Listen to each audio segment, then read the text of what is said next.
चलो अब हम बात करते हैं। अब one student ask about the average kinetic energy. कभी लिखकर अगर ट्राई करते तो आपको आंसर मिल जाता। काइनेटिक एनर्जी का फॉर्मूला क्या होता है, हाफ mv² की एवरेज वैल्यू। मास तो चेंज नहीं होगा तो 1/2 और m क्या है, कांस्टेंट वैल्यू बाहर आ जाएगी। इस तरीके से आप निकाल सकते हो, ठीक है। कहीं ना कहीं आपके क्वेश्चन में ज़रूर आप इस चीज़ से मिलोगे, तो इसलिए ही मैंने आपको बता दिया है। एवरेज काइनेटिक एनर्जी कभी निकालना हो इन थर्मोडायनामिक्स तो इस तरीके से निकालते हैं। अब इसकी वैल्यू तो आप सबको पता है, with the help of root mean square speed हमने सीखा है 3D 2D एंड 1D, तो वो आप निकाल सकते हैं। चलो अब हम बात करते हैं फर्स्ट लॉ ऑफ थर्मोडायनामिक्स के बारे में। So first law of thermodynamics बहुत ही बेसिक सा लॉ है ना।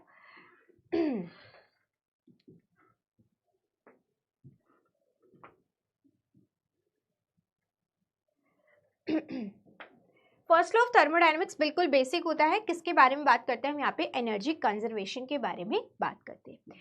इसमें होता क्या है कि अगर आप किसी भी सिस्टम को हीट करोगे, अगर आप किसी भी सिस्टम को हीट करोगे तो वो जो हीट एनर्जी है वो कुछ अमाउंट ऑफ एनर्जी जो है वो कन्वर्ट हो जाती है वर्क डन में, और कुछ अमाउंट ऑफ एनर्जी कन्वर्ट हो जाती है आपकी इंटरनल एनर्जी में। सो this is your first law of thermodynamics. First law of thermodynamics किस पे बेस्ड है आपका, एनर्जी कंजर्वेशन पे बेस्ड है।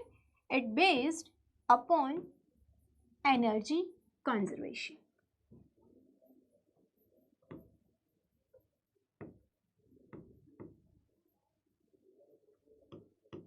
ठीक है।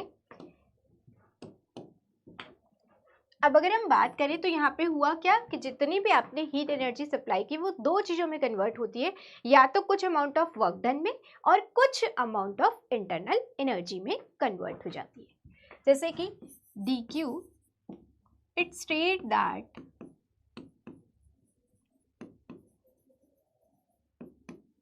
dq is equals to du plus dw।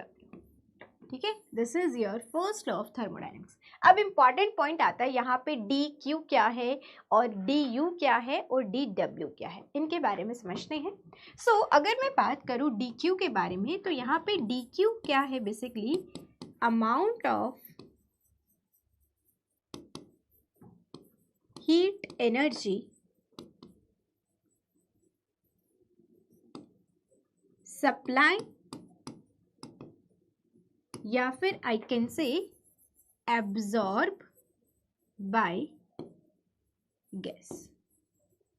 या तो ये बोलो सप्लाई टू द सिस्टम, या मैं ये बोलूँ एब्जॉर्ब बाय द गैस। और जब हमें पता है हीट एब्जॉर्ब होती है तो क्या होती है, पॉजिटिव होती है।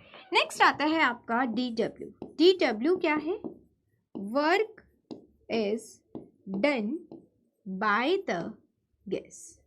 मतलब ऐसा हो सकता है ना बाई चांस कि जैसे बिजनेस इसमें कोई भी आपकी गैस होगी तो उसने हीट एब्जॉर्ब की होगी, राइट। हीट एब्जॉर्ब करके वो गैस एक्सपैंड कर सकती है, तो ये पॉसिबिलिटी है। तो वो गैस जो एक्सपैंड कर रही है वो गैस खुद से काम कर रही है, हम गैस के ऊपर काम नहीं कर रहे। So work is done by the gas. बात आता है ये नया टर्म जो हम देख रहे हैं du, ये क्या रिप्रेजेंट कर रहा है, ये रिप्रेजेंट कर रहा है चेंज इन इंटरनल एनर्जी। इसको रिप्रेजेंट करता है, आपकी इंटरनल एनर्जी को रिप्रेजेंट करता है। अब इंटरनल एनर्जी क्या होती है, जो energy basically sum of kinetic energy of the particles and potential energy of the particles. ठीक है, इंटरनल एनर्जी क्या होती है, basically internal energy is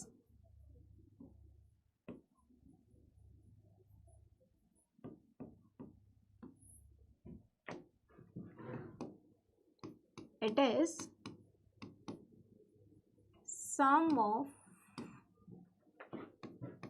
internal kinetic energy and potential energy of particle। पर हमारे लिए ना इंटरनल एनर्जी बहुत इंपॉर्टेंट एक वेरिएबल है। क्यों, ये भी अगेन आपका एक थर्मोडायनेमिकल वेरिएबल होता है। मतलब ये भी केवल इनिशियल और फाइनल स्टेट पे डिपेंड करता है, ये पाथ पे डिपेंड नहीं करता। इंटरनल एनर्जी कैसा वेरिएबल है, इंटरनल एनर्जी आपका एक थर्मोडायनेमिक वेरिएबल है। थर्मोडायनेमिक वेरिएबल बोलूँ या फिर मैं क्या बोल सकती हूँ उसको, स्टेट वेरिएबल है या फिर स्टेट फंक्शन है, थर्मोडायनेमिकल वेरिएबल, या फिर I can say it's a state function. State function की प्रॉपर्टी क्या होती है, जो इनिशियल और फाइनल स्टेट पे डिपेंड करता है सिस्टम की। ठीक है, ये तो हुई इसके बारे में कुछ बेसिक बात। अब हम बात करते हैं इसके बारे में कुछ इंपॉर्टेंट कि आइडियल गैस के केस में क्या होता है इंटरनल एनर्जी के लिए और रियल गैस के केस में क्या होता है। अब ये दो चीजें मैं आपको इस वजह से बता रही हूँ क्योंकि जब भी आप फर्स्ट लॉ ऑफ थर्मोडायनेमिक्स के क्वेश्चन सॉल्व करोगे तो आपको ये दोनों चीजें बहुत ज़्यादा बार यूज करनी होगी। ठीक है, सो अगर मैं बात करूँ आइडियल गैस के केस में, अगर मैं बात करूँ आइडियल गैस के केस में इंटरनल एनर्जी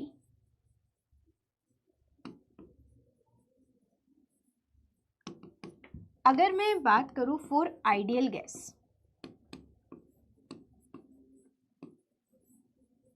तो आइडियल गैस के केस में आपकी इंटरनल एनर्जी जो होती है that is equals to NCV dt।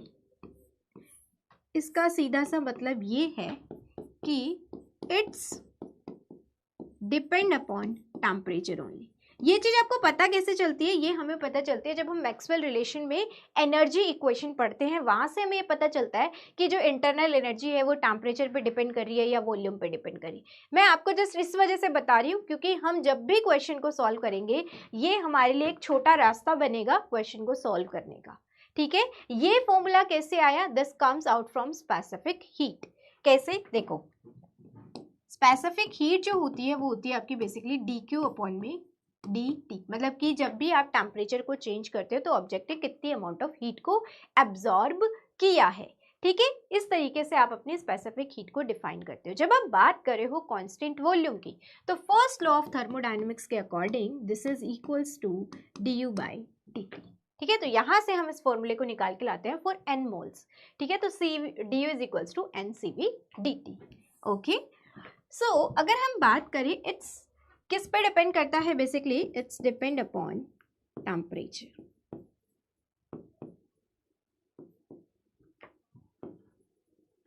ठीक है, it's depend upon temperature only. लेकिन अगर आप बात करोगे रियल गैस के लिए, रियल गैस के लिए ये इक्वेशन वैलिड नहीं है। रियल गैस के लिए इसका एक और पार्ट भी आता है, वो मैं सारी चीजें आप लोगों को करवाऊंगी, पर बस आपको अभी के लिए इतना पता होना चाहिए, it's depend upon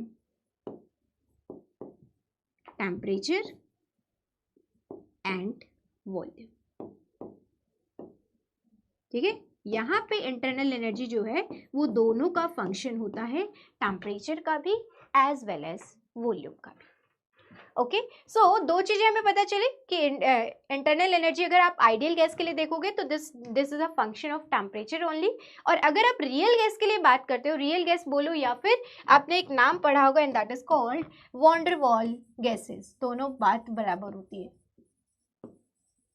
von der Waals gases दोनों का मतलब सेम है, तो उसके केस में इंटरनल एनर्जी जो होती है आपका टेम्परेचर और वॉल्यूम दोनों का फंक्शन होता है। ओके, ये हो गई हमारी कुछ बेसिक बातें अबाउट द इंटरनल एनर्जी। अब हम बात करते हैं application of first law of thermodynamics के बारे में। ठीक है,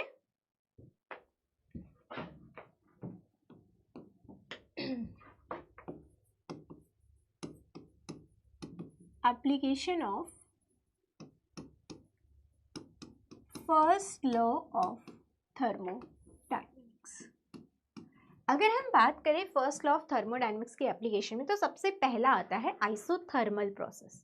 आइसोथर्मल प्रोसेस कौन सा होता है, एनी स्टूडेंट, आइसोथर्मल प्रोसेस कौन सा होता है?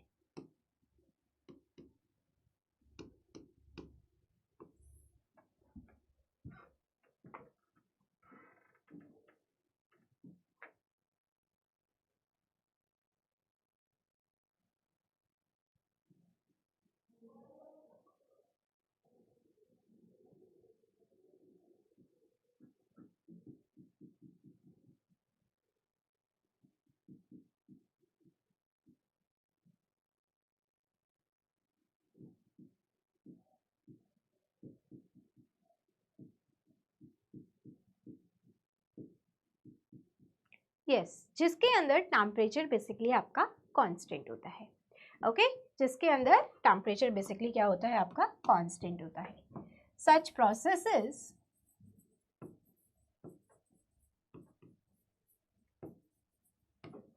in which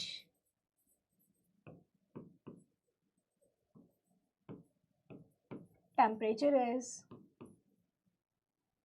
constant.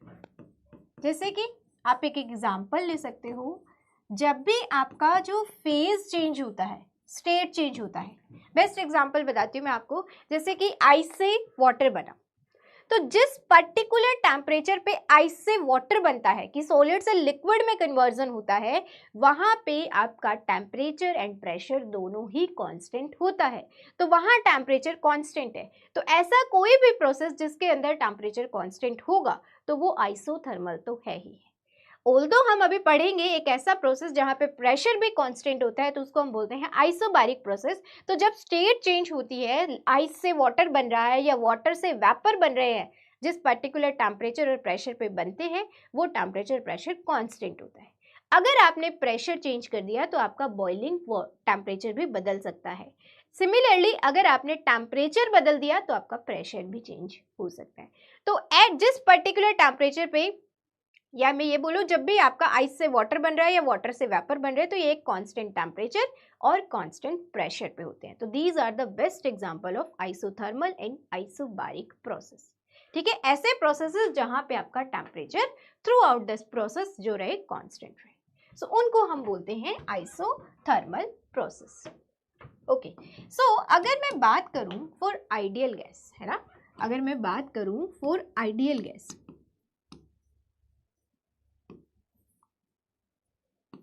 कि सबसे ज्यादा हम क्वेश्चन जो डिस्कस करते हैं ना हमारी थर्मोडायनेमिक्स में, मैक्सिमम क्वेश्चन हम आइडियल गैस पे डिस्कस करते हैं. So for ideal gas equation क्या होती है? PV equals to NRT.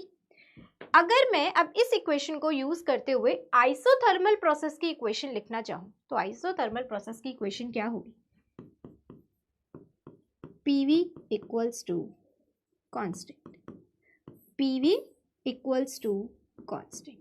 ठीक है, पीवी इक्वल्स टू कांस्टेंट. अब पीवी इक्वल्स टू कांस्टेंट ये क्या है? आपकी इक्वेशन ऑफ आइसोथर्मल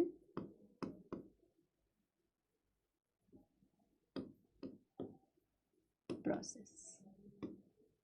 यहां से हमें एक और चीज समझ आती है, वो ये कि P initial V initial will be equals to P final V final. क्योंकि P initial V initial is also equals to constant, P final V final is also equals to constant, तो P initial is V initial is equals to P final V final. ठीक है, तो ये बातें हुई हमारी किसके बारे में? आइसोथर्मल प्रोसेस के बारे में, कि ऐसा प्रोसेस जहां पे आपका टेम्परेचर कांस्टेंट होता है. लेकिन अभी यहाँ पे हमारा कंप्लीट नहीं हो गया है.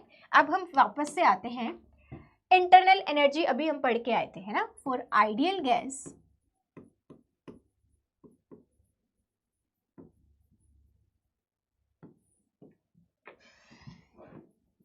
du is equals to NCV dt होता है. अगर आप ये कह रहे हो कि यहाँ पे टेम्परेचर कांस्टेंट है, तो चेंज इन टेम्परेचर क्या होगा? 0 होगा. ठीक है, सो अगर आप आइडियल गैस की ही बात कर रहे हो, तो आइडियल गैस के केस में आइसोथर्मल प्रोसेस में चेंज इन इंटरनल एनर्जी क्या होगा? 0 होगा. तो अगर आप यहाँ पे अपना first law of thermodynamics use करते हो, according your first law of thermodynamics, तो dq is equals to du plus dw होता है. अब अगर आप आइसोथर्मल प्रोसेस में देखो तो dq किसके बराबर होगा? dw के बराबर होगा. dq किसके बराबर होगा? dw के बराबर होगा. मतलब जितना उसने अमाउंट ऑफ हीट एब्जॉर्ब किया वो सारा का सारा किस में कन्वर्ट हो जाएगा? वर्क डन में कन्वर्ट हो जाएगा. वहां कोई भी इंटरनल एनर्जी में चेंज नहीं आएगा अगर आपकी गैस आइडियल है और प्रोसेस कैसा है? आइसोथर्मल प्रोसेस है. ठीक है, तो ये रिजल्ट हमारे लिए इंपॉर्टेंट है कि अमाउंट ऑफ हीट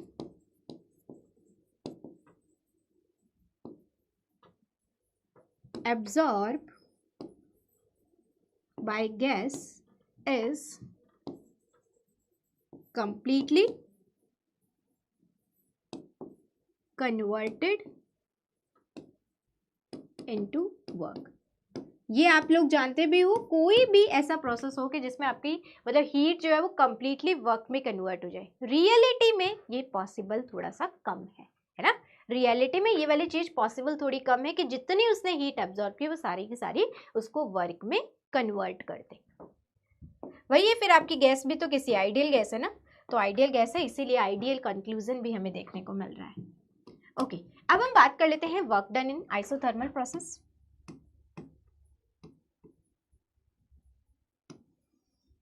एक मिनट रुको।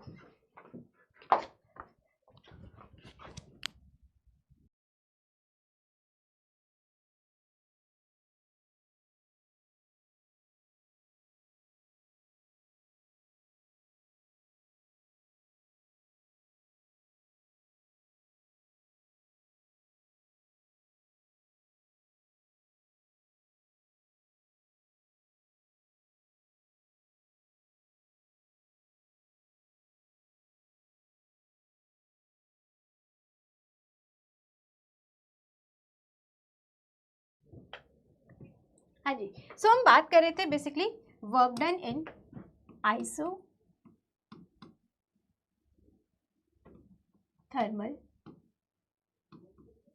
Process. Okay, so work done निकालने का एक बेसिक सा मेथड हमें पता है and that is equals to PdV।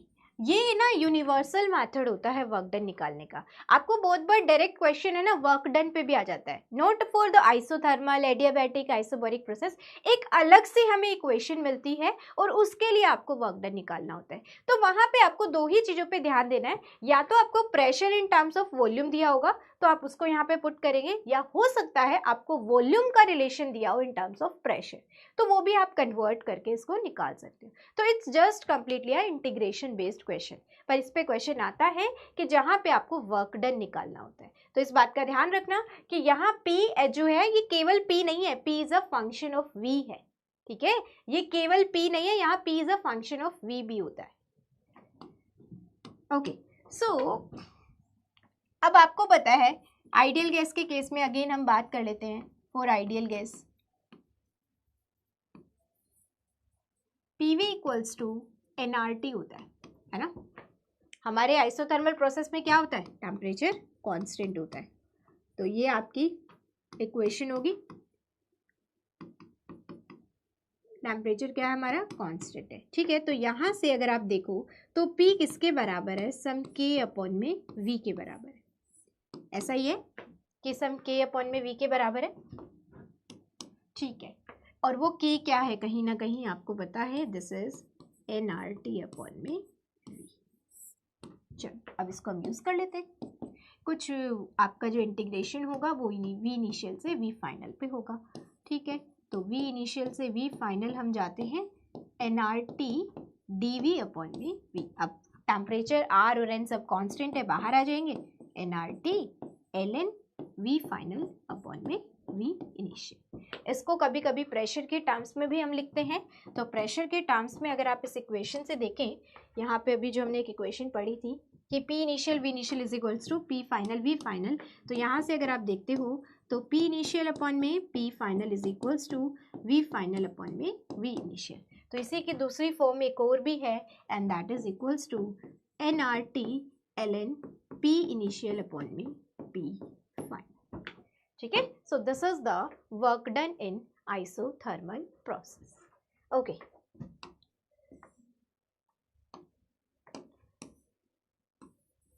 अब अगर हमें इसका ग्राफ देखना हो आइसोथर्मल प्रोसेस का,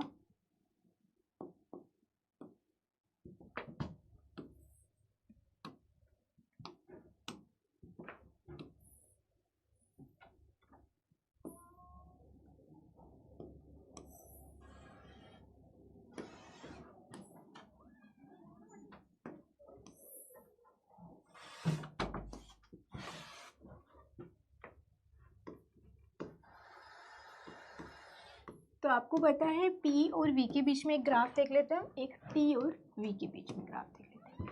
तो अगर आप देखोगे तो PV इक्वल्स टू क्या है, कांस्टेंट है ना।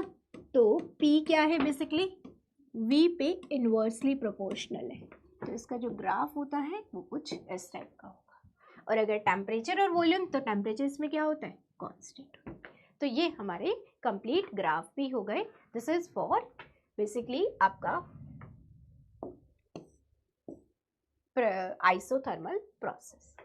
ठीक है, चलिए यहाँ तक बताइए, कोई कंफ्यूजन हो तो। मुझे नहीं लगता इन सब चीजों को देखने में, पढ़ने में कोई कंफ्यूजन होगा, स्टिल फिर भी कुछ है तो बताइए।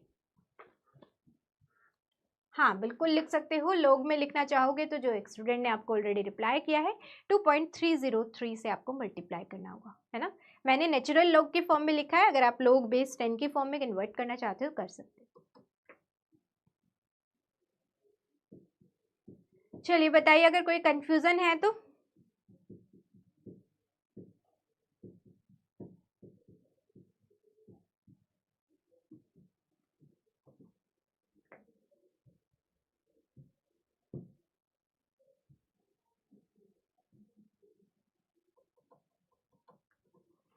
ग्राफ में कंफ्यूजन तो बताइए, ग्राफ तो मैं बता ही चुकी हूँ। ग्राफ में ये है कि P is inversely proportional to V, तो अगर कोई भी फंक्शन इनवर्सली वेरी करता है तो उसका ग्राफ कुछ इस टाइप का होता है। और आपको पता है आइसोथर्मल प्रोसेस में टेम्परेचर कांस्टेंट रहता है, तो वॉल्यूम कितना भी चेंज कर लो टेम्परेचर कांस्टेंट ही रहेगा।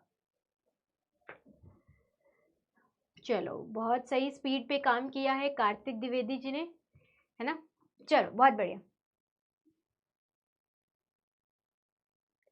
टेम्परेचर में चेंज इंटरनल एनर्जी की वजह से नहीं होता, टेम्परेचर में चेंज हीट की वजह से होता है।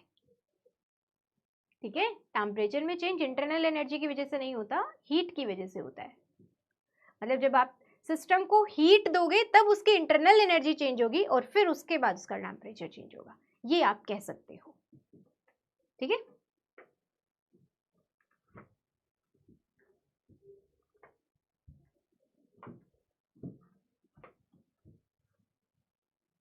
ऑप्शन बी देखिए, a system undergo a thermodynamic transformation from state 1 to state 2 via two different paths 1 and 2. The heat absorbed and work done along path 1 is 50 joule and 30 joule. ठीक है, respectively if the heat absorbed along path 2 is 30 joule, the work done along path 2. हमें work done बताना है along path 2। आपके पास basically दो path हैं, ये है आपका पाथ 1 और ये है आपका पाथ 2। ठीक है, कहां से कहां जा रहे हैं हम, कहीं स्टेट 1 से स्टेट 2 पे जा रहे हो। आपको पता है इस पाथ से जाओ या इस पाथ से जाओ, internal energy will remain same, क्योंकि वो क्या है, एक स्टेट फंक्शन है। अब आपको क्या दिया गया है, फॉर पाथ 1 dq1 की वैल्यू शायद हमें दी गई है, right. Heat absorbent, yes, work done along path 1 हमें दिया गया है, तो this is 50 and dw1 is 30 joule. Okay, ठीक है, इसके अलावा आपको दिया गया है dq2, वो कितना है 30 जूल। आप यहां से क्या निकाल सकते हो, पहले du निकाल लो, dq equals to du plus dw1। तो यहाँ पे अगर आप देखोगे तो du की वैल्यू हो गई 20 जूल। ठीक है, अगर हम बात करें dq2 इक्वल्स टू 30 एंड हमें यहाँ पे क्या निकालना है, dw2 निकालना है, राइट। तो अगेन आप इसमें यूज कर सकते हो dq2 equals to du plus dw2। अब du की वैल्यू कितनी है, 20 है, this is 30 minus 20 and this is equals to dw2। तो dw2 की वैल्यू क्या हो जाएगी, 10 जूल। ठीक है, dw2 की वैल्यू क्या हो गई, 10 joule. So option B is the correct answer. बहुत सही। चलिए इस क्वेश्चन का आंसर करिए। In ideal gas on pressure P and volume V, diagram can be taken from point K to point N along 3 different path. मैं थोड़ा सा arrow देख लेती हूँ कि हाँ ठीक है, एक इस पाथ से जा रहे हो, एक इस पाथ से जा रहे हो, एक इस पाथ से जा रहे हो। ओके, आपको ये बताना है कौन कौन से ऑप्शन इसमें करेक्ट होंगे। चलिए 45 सेकेंड्स आर सफिशिएंट। अब ट्राई करिए इस क्वेश्चन को।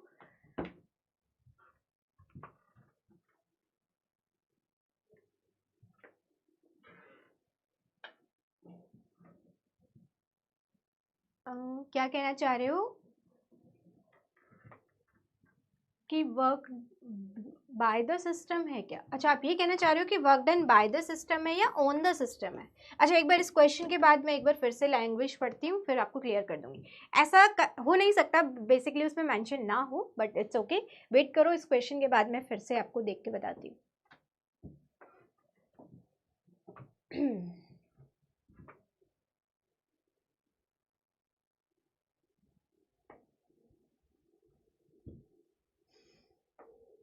और जिसके पास पोल नहीं आया हो वो अपना कमेंट सेक्शन में बता देना, जो भी इसका करेक्ट आंसर होगा।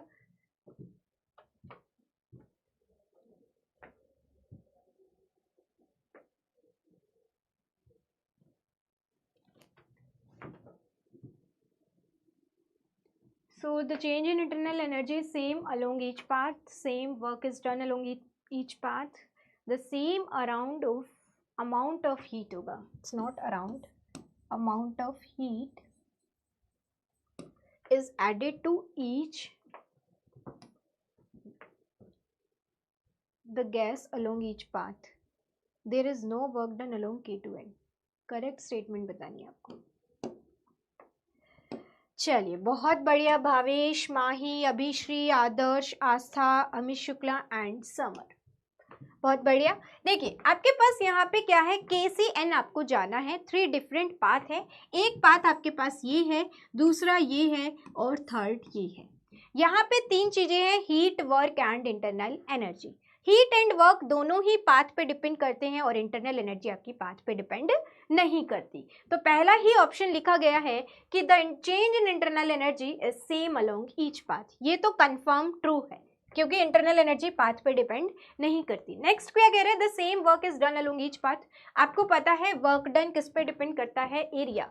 इसका अगर आप एरिया देखोगे तो अलग आएगा, इस लाइन के कॉरेस्पॉन्डिंग देखोगे तो अलग आएगा, और इसके अलोंग देखोगे तो अलग आएगा। तो ये बिल्कुल नहीं हो सकता। ना ही सेम अमाउंट ऑफ हीट हो सकती है, और there is no work done along the path K2N, तो ऐसा नहीं है। आप देख रहे हो there is a area under the curve along K2N, तो ये भी गलत है।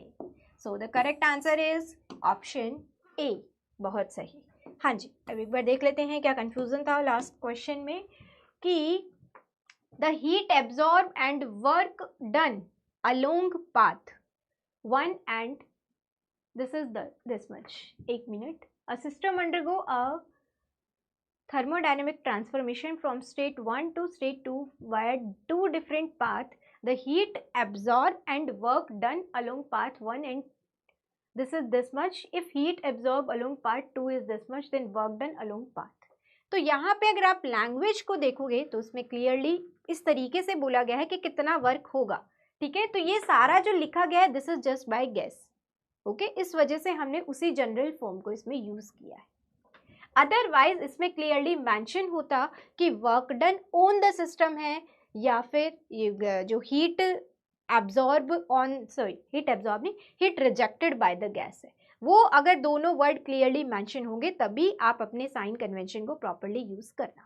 अब इसमें अगर आप देखो तो कहीं पे भी मेंशन नहीं है, तो ऐसे आपको बहुत सारे क्वेश्चंस में देखने को मिलेगा। सो इस वजह से जब भी आपके पास केवल ये चीज मेंशन हो कि work is done on the system या फिर heat is rejected by the gas, तभी आप अपने उन साइंस को यूज करना जो हम नेगेटिव साइन यूज करते हैं। चलिए नेक्स्ट क्वेश्चन देखो। Okay, a thermos bottle containing coffee is vigorously shaken and thereby temperature of the coffee rise. Considering the coffee is the system, which of the following is correct? ये अपने आप में एक conceptual question भी है और इसको इन्होंने एज अ MCQ बना के पूछा है। ठीक है, इसको आप कंसेप्ट से भी इसको सॉल्व कर सकते हो। ये क्वेश्चन एक बार किसी इंटरव्यू में पूछा भी गया है, not directly in this form but कुछ इसी टाइप का था कि थर्मो फ्लास्क में अगर आप हॉट वाटर डालते हो या कोल्ड वाटर डालते हो, उसके बाद हम बॉटल को बहुत तेज से शेक करते हैं तो वहाँ पे क्या होगा, है ना। सिस्टम की इंटरनल एनर्जी बढ़ेगी घटेगी, टेम्परेचर इंक्रीज होगा या नहीं होगा, इसके ऊपर एक बार पहले क्वेश्चन भी पूछा गया है। तो ये अपने आप में कंसेप्चुअल क्वेश्चन भी है। अगर आप इस क्वेश्चन को कर लेते हो तो आप फर्स्ट लॉ ऑफ थर्मोडायनेमिक्स को बहुत अच्छे से समझ चुके हो।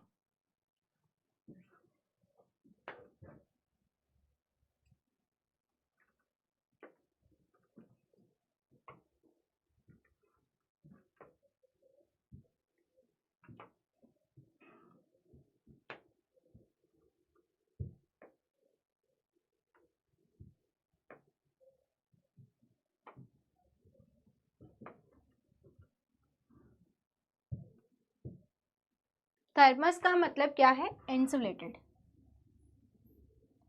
और इंसुलेटेड बॉडी मतलब there is no change in heat, तो डेल्टा क्यू इक्वल्स टू 0 होगा।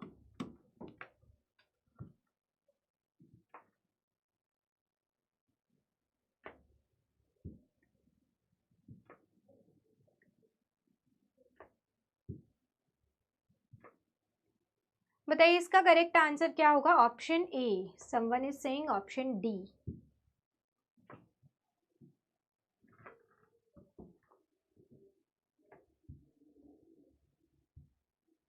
ऑप्शन ए, ठीक है, चलो लेट्स सी।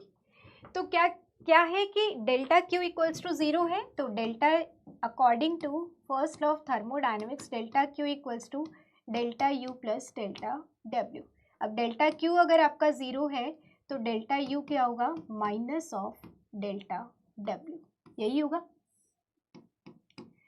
तो यहां पे अगर आप देखो, ये लो delta W equals to minus of delta U, किसी भी फॉर्म में इसको आप लिख सकते हो, किसी भी तरीके से आप इसको इंटरप्रेट कर सकते हो। आप यहाँ पे क्या कर रहे हो? थर्मस फ्लास्क जो है, थर्मस जो है, आप उस बॉटल को शेक कर रहे हो, मतलब आप क्या कर रहे हो? वर्क डन सिस्टम पे कर रहे हो, है ना, आप काम कर रहे हो, तो there is work is done on the system. इसी वजह से आपकी जो वर्क डन की वैल्यू है वो नेगेटिव आ रही है। अब आप सिस्टम पे काम कर रहे हो, अब यहाँ इंटरनल एनर्जी किसके ऊपर डिपेंड करिए? केवल वर्क पे डिपेंड करिए। तो इंटरनल एनर्जी क्या है? बेसिकली इंक्रीज होती जा रही है ना। इंटरनल एनर्जी इंक्रीज क्यों हो रही है? क्योंकि आप काम कर रहे हो, और काम करने की वजह से यहाँ पे आपका वर्क डन क्या आ रहा है? नेगेटिव आ रहा है। ओके, सो पहली बात तो ये क्लियर होती है कि डेल्टा क्यू इसमें 0 होगा। अब बात आती है कि वर्क डन लेस देन 0 होगा या ग्रेटर देन 0 होगा। तो भाई वर्क डन आपका लेस देन 0 होगा, क्योंकि आप सिस्टम पे खुद काम कर रहे हो, तो वर्क डन नेगेटिव आएगा, राइट। तो ये ऑप्शन आपका गया, यहां से ये ऑप्शन आपका गया। अगर आपका वर्क डन नेगेटिव आएगा तो इंटरनल एनर्जी आपकी क्या होगी? पॉजिटिव होगी। सो करेक्ट आंसर ये है। अब मुझे बताइए टेम्परेचर का क्या होगा? टेम्परेचर का क्या होगा? टेम्परेचर इंक्रीज होगा या डिक्रीज होगा?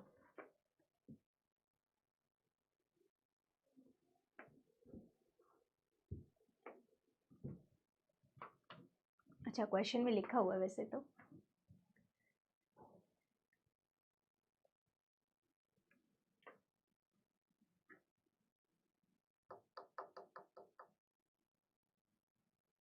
अगर आप क्वेश्चन को ध्यान से पढ़ते तो क्वेश्चन में ऑलरेडी मेंशन है। यस, टेम्परेचर जो होगा वो आपका इंक्रीज करेगा, क्योंकि आपकी इंटरनल एनर्जी बढ़ गई है, और इंटरनल एनर्जी क्या होती है? NF/RT/2। इंटरनल एनर्जी अगर बढ़ेगी तो टेम्परेचर बढ़ेगा। ठीक है, इसका मतलब ये है, तो सिंपल लैंग्वेज में अगर मैं बोलूं, अगर आपने थर्मस में ठंडा पानी डाला है और आपने उस थर्मस को बहुत तेजी से शेक किया है, तो देयर इज अ प्रोबेबिलिटी कि आपके टेम्परेचर थोड़ा सा इंक्रीज होना वहां पे स्टार्ट हो जाए। ओके, अब वो डिपेंड करता है कि आप कितना स्पीड में उसको शेक कर रहे हो। चलिए, बहुत बढ़िया। अब हम नेक्स्ट क्वेश्चन देखते हैं और उसके बाद हम बात करेंगे एडियाबैटिक प्रोसेस के बारे में। चलिए, इसमें बताइए इसमें क्या होगा? The PV diagram shows three possible paths for ideal gas to reach the final state from an initial state. So बताइए इसमें क्या होगा? 3 डिफरेंट पाथ से आप जा रहे हो इनिशियल से फाइनल स्टेट पे। तो पहला ऑप्शन दिया गया है, the work is done by the gas is maximum along path 3, minimum change in internal energy along path 2, maximum heat transfer is from path 1, heat transfer is path independent, ठीक है।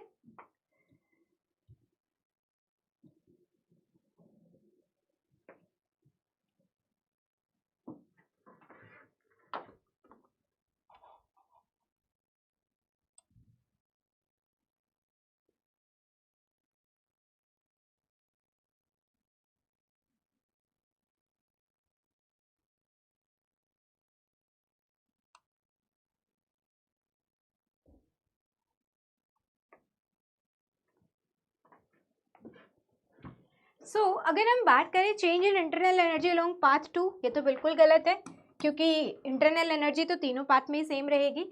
अब बात करते हैं maximum heat transfer is for path 1, heat is path independent, तो heat path dependent होती है। अब बात करते हैं ऑप्शन ए और सी की।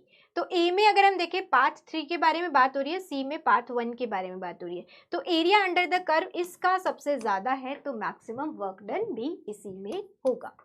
चलिए ओके, अब हम बात करते हैं नेक्स्ट एडियाबैटिक प्रोसेस के बारे में।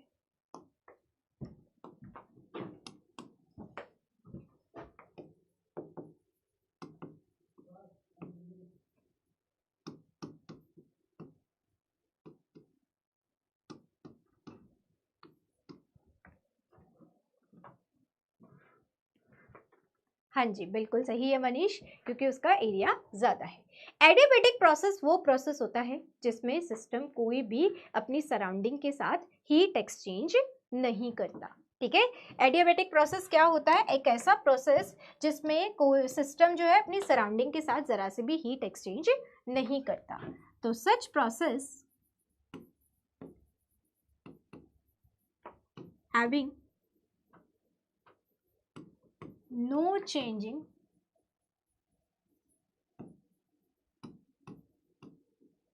heat dq equals to 0। ठीक है, जहां पे कोई भी हीट एनर्जी में चेंज नहीं होता। ओके, अब बात आती है ना, इसमें जो एडियाबैटिक प्रोसेस में दो कैटेगराइज में इसको हम देखते हैं। एक होता है एडियाबैटिक रिवर्सिबल प्रोसेस, एक होता है adiabatic irreversible process.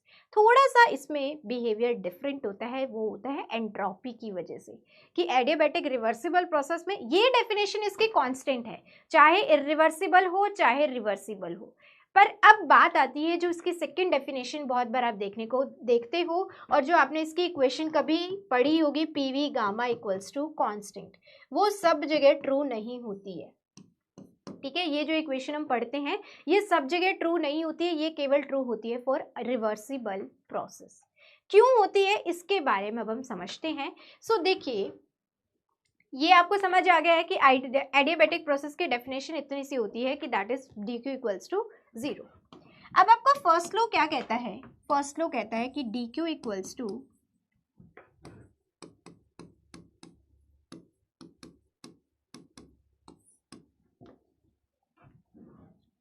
du plus dw। तो dq यहाँ पे 0 होता है, तो du plus dw equals to 0।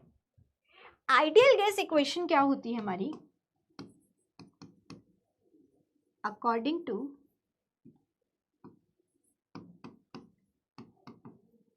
Ideal gas equation PV equals to nRT, यही होता है। देखिए यहाँ पे अगर आप देखोगे तो this is NCV dt plus PdV equals to 0। अब हम एक काम करते हैं, इसको अगर मैं सॉल्व करूँ तो this is PdV plus VdP equals to nRdt। तो यहाँ से अगर आप dt की वैल्यू निकालोगे तो this become 1 by nR PdV plus VdP, यही होगा। ठीक है, इस वैल्यू को मैं इसके अंदर सब्स्टिट्यूट कर देती हूँ। तो NCV अपॉन में nR, देखना ध्यान से, PdV प्लस VdP। अभी मैं आपको रीजन बताऊंगी कि वो रिवर्सिबल में क्यों होता है।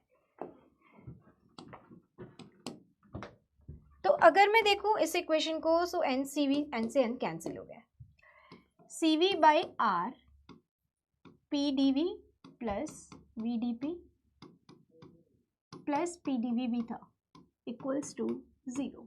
अब एक काम करते हैं, हम PdV वाली टर्म्स को एक साथ कर लेते हैं। तो अगर आप ऐसा करते हो तो 1 प्लस CV बाई R आएगा plus VdP equals to 0, right. अब अगर हम बात करें कि यहाँ पे हमने एक मेयर्स फॉर्मूला पढ़ा था, मेयर्स फॉर्मूला, वो क्या कहता है कि Cp minus Cv equals to किसके बराबर होता है, R के बराबर. This is true only for ideal gas. Okay, तो अगर मैं यहाँ से देखूँ, देखना R प्लस CV अपॉन में R आएगा, एलसीएम अगर आप लेते हो, V dP इक्वल्स टू 0. इसको मैं क्या लिख सकती हूँ, Cp लिख सकती हूँ, तो P dV Cp by R, यही आ रहा है ना.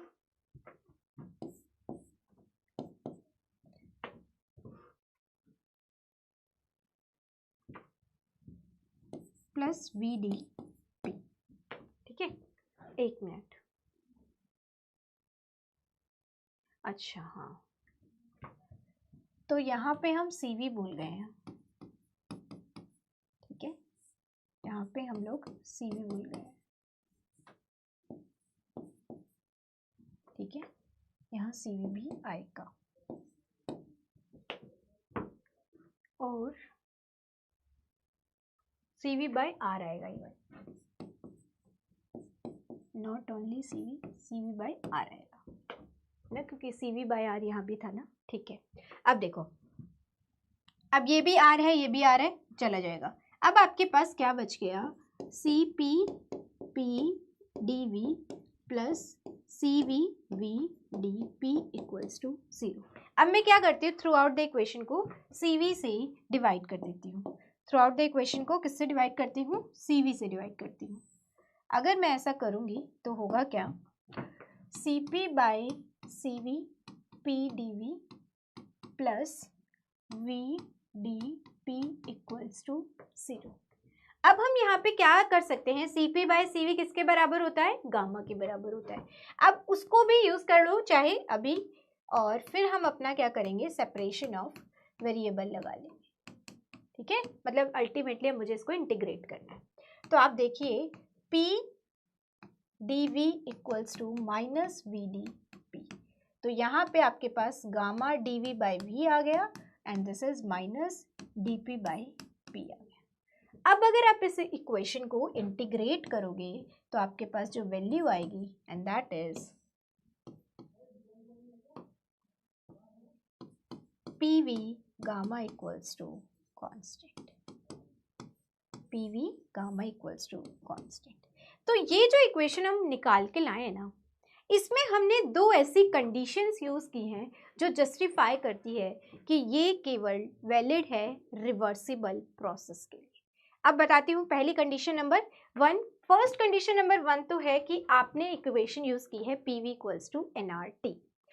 इरिवर्सिबल प्रोसेस में हमें पता है केवल हम इनिशियल और फाइनल स्टेट डिफाइन कर सकते हैं. थ्रू आउट द प्रोसेस क्या हो रहा है हमें नहीं पता होता. थ्रू आउट द प्रोसेस आपको नहीं पता क्या प्रेशर है, क्या टेम्परेचर है, क्या वॉल्यूम है. लेकिन रिवर्सिबल प्रोसेस में आप हर स्टेट पे बता सकते हो क्या टेम्परेचर है, क्या प्रेशर है. तो अगर आप किसी इक्वेशन को यूज करते हो किसी भी डेरिवेशन में, इसका सिंपल सा मतलब है कि वो आप equation through out the process use कर सकते हो. तो थ्रू आउट द प्रोसेस हम किस केस में यूज कर सकते हैं आइडियल केस इक्वेशन को, केवल रिवर्सिबल प्रोसेस में. तो पहली तो कंडीशन ये थी.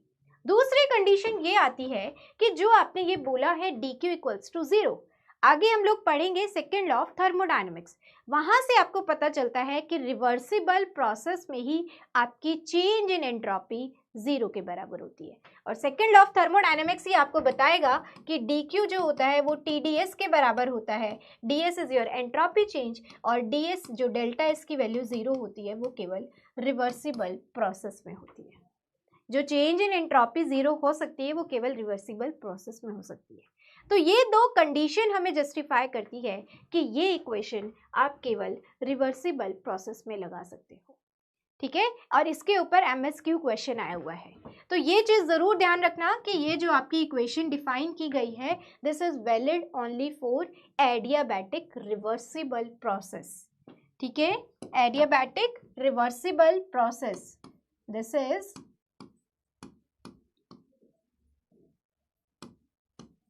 valid for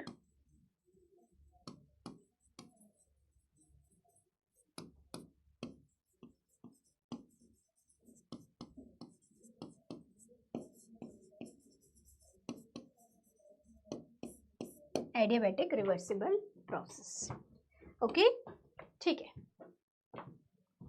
तो ये थी आपकी जो एडियाबेटिक प्रोसेस में जो इक्वेशन होती है वो ये होती है।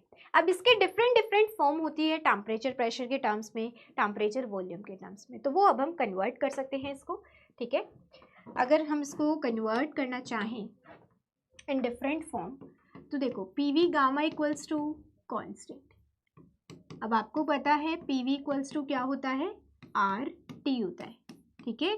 PV equals to R T आपकी आइडियल गैस इक्वेशन है। सो यहाँ से अगर मैं P की वैल्यू देखूँ तो this is basically R T by V. अब इस इक्वेशन को आप यहाँ पे सब्स्टिट्यूट करेंगे तो आपके पास क्या वैल्यू आएगी, this is T V gamma minus one equals to constant. Second equation इसकी ये है, T V gamma minus one equals to constant. Okay, third जो इसमें पॉसिबल है, अब आप क्या करो, हमने किस किस के बीच में निकाल ली, P और V के बीच में निकाल ली, T और V के बीच में निकाल ली। अब हम निकालेंगे P और T के बीच में, तो मुझे क्या करना है, V को हटाना है अब, है ना। सो अगर मैं V को नहीं हटाना चाहूँ तो V किसके बराबर होता है, आर टी बाई पी के, according to ideal gas equation, ठीक है, according to ideal gas equation. जो V होता है वो आर टी बाई पी के बराबर होता है। तो मैं ये वैल्यू यहाँ पे रखती हूँ, तो अगर ऐसा मैं करती हूँ तो मेरे पास जो वैल्यू आएगी and that is equals to, यहाँ पे देखना P1 minus gamma T gamma equals to constant, ठीक है। P1 माइनस गामा T की power gamma equals to constant. तो ये होंगी आपकी इसकी 3 डिफरेंट फॉर्म। आप इस फॉर्म को ध्यान रखिए, अगर आपको कभी नीड है तो आप उसी टाइम पे उसको निकाल सकते हो। ओके, तो ये कुछ बातें हुई। अब हम बात करते हैं इसके वर्क डन के बारे में, उसके बाद फिर अगर कोई कंफ्यूजन हो तो उसको देखते हैं। चलिए, work done in adiabatic process.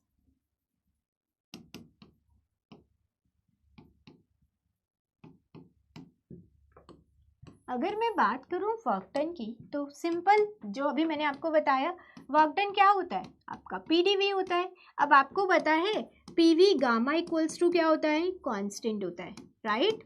PV gamma equals to क्या होता है, कांस्टेंट होता है। तो पी को आप क्या लिख सकते हो भाई, सम कांस्टेंट अपॉन में वी गामा, है ना। क्योंकि यहाँ से आपके पास एक और जस्टिफिकेशन है कि P initial V initial gamma equals to P final V final gamma.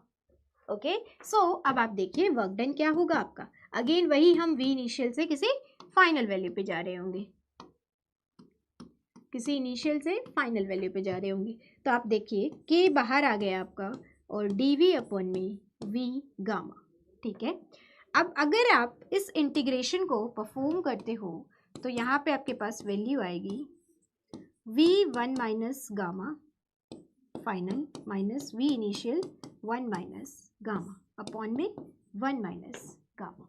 अब के की जगह मैं क्या रख सकती हूँ, के की जगह अपनी वही है ना, सिंप्लीफिकेशन करना होता है हमें मैथमेटिकली, तो के की जगह मैं P final V final gamma भी लिख सकती हूँ और के की जगह मैं P initial V initial gamma भी लिख सकती हूँ। तो एक बार मैंने रख लिया P final V final gamma dot minus P initial V initial gamma V initial 1 minus gamma upon में 1 माइनस गामा। तो अगर आप इसको सॉल्व करते हो तो आपके पास जो वैल्यू आएगी वर्क डन की, and that is equals to P final V final minus P initial V initial upon में 1 minus gamma. This is the work done. और अगर आप इसको टेम्परेचर के टर्म्स में लिखना चाहो तो वो भी आप लिख सकते हो, तो वो क्या हो जाएगा, N R T final minus T initial upon में 1 minus gamma.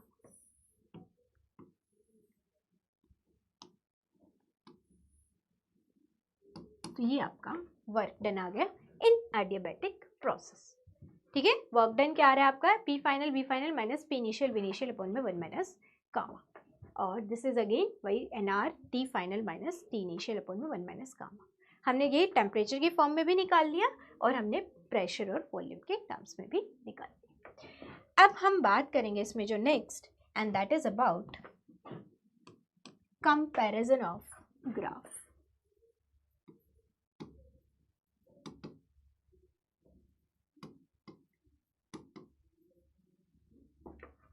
between isothermal and adiabatic।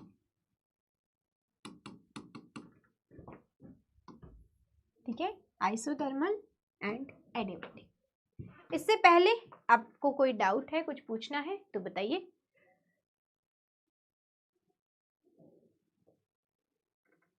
हाँ जी, हो गया है वो करेक्ट। ठीक है,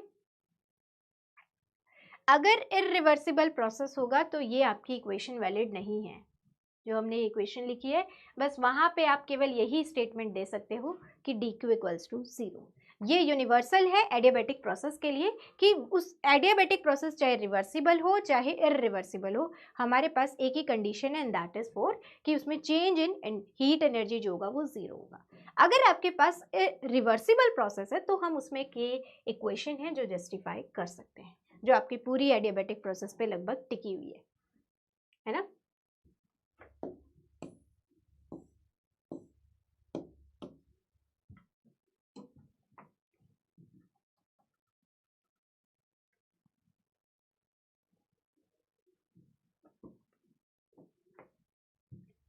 मेयर्स फॉर्मूला हमने कहाँ पे यूज़ किया है, क्या समझ नहीं आया बताइए। यहाँ तो मैंने जस्ट इंटीग्रेशन किया है। अगर मैं बात करूँ यहाँ पे आपने मेयर्स फॉर्मूला इसमें यूज़ किया है, मैंने इसको सी वी प्लस आर को मैं सी पी लिख सकती हूँ, सी पी बाई आर। हो सकता है पहले आपको क्लियर नहीं होगा क्योंकि मैं ये बीच में एक टर्म स्किप हो गई थी, सी वी बाई आर वो मैंने लगा दी है। ठीक है, अब यहाँ भी आ रहा है, यहाँ भी आ रहा है, कॉमन ले लिया मैंने। अब मेरे पास क्या पार्ट बच गया, C P P D V plus C V V D P. अब मैंने क्या किया, सी वी से पूरी इक्वेशन को डिवाइड कर दिया तो यहाँ पे C P by C V आ गया and this is equals to your gamma, जो मैं आपको बहुत पहले बता चुकी हूँ, gamma P D V equals to minus V D P. अब हमने क्या किया, इसका जस्ट इंटीग्रेशन करते हो तो आपके पास इक्वेशन आ जाती है P V gamma equals to constant. अब बात आती है, मैंने बोला कि ये जो है केवल वैलिड है फॉर रिवर्सिबल प्रोसेसेस, तो वो क्यों वैलिड है, इसके दो ही रीजन है। फर्स्ट, जो आप आइडियल गैस इक्वेशन यूज कर रहे हो, and the second that's come out from the entropy. Entropy जो है वो 0 होती है for only reversible processes. Irreversible processes में एंट्रोपी 0 नहीं होती है।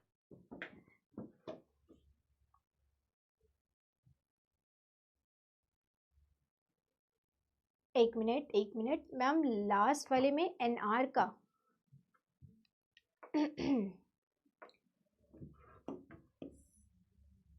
अच्छा यहाँ पे बोल रहे हो, अरे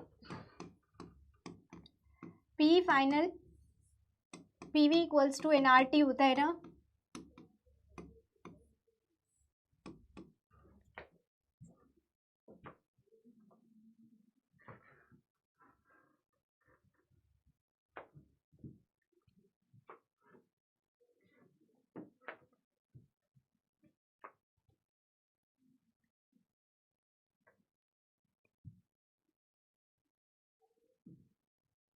मतलब किस सेंस में पूछना चाह रहे हो, स्पेसिफिक हीट जो है वो टेम्परेचर डिपेंडेंट है या नहीं है।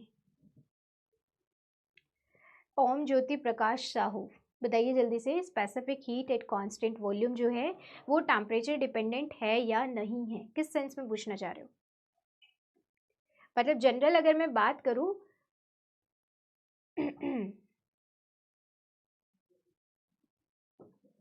जनरल अगर मैं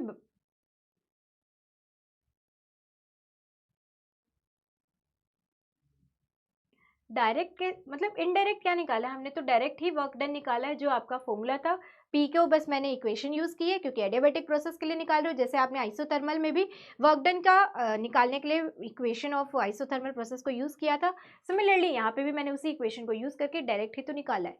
इसमें इनडायरेक्ट मैंने क्या किया है वो बताइए आप।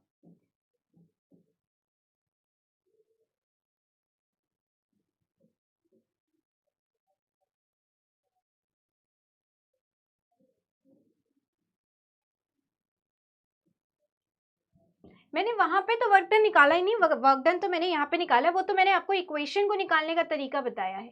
आप किस दो चीज को रिलेट कर रहे हो, नॉट गेटिंग इट?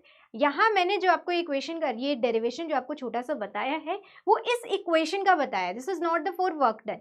जो आपने इक्वेशन लिखी है NCV dt plus P DV equals to 0, वो मैंने कहाँ यूज की है? क्या वर्क डन के लिए यूज की है?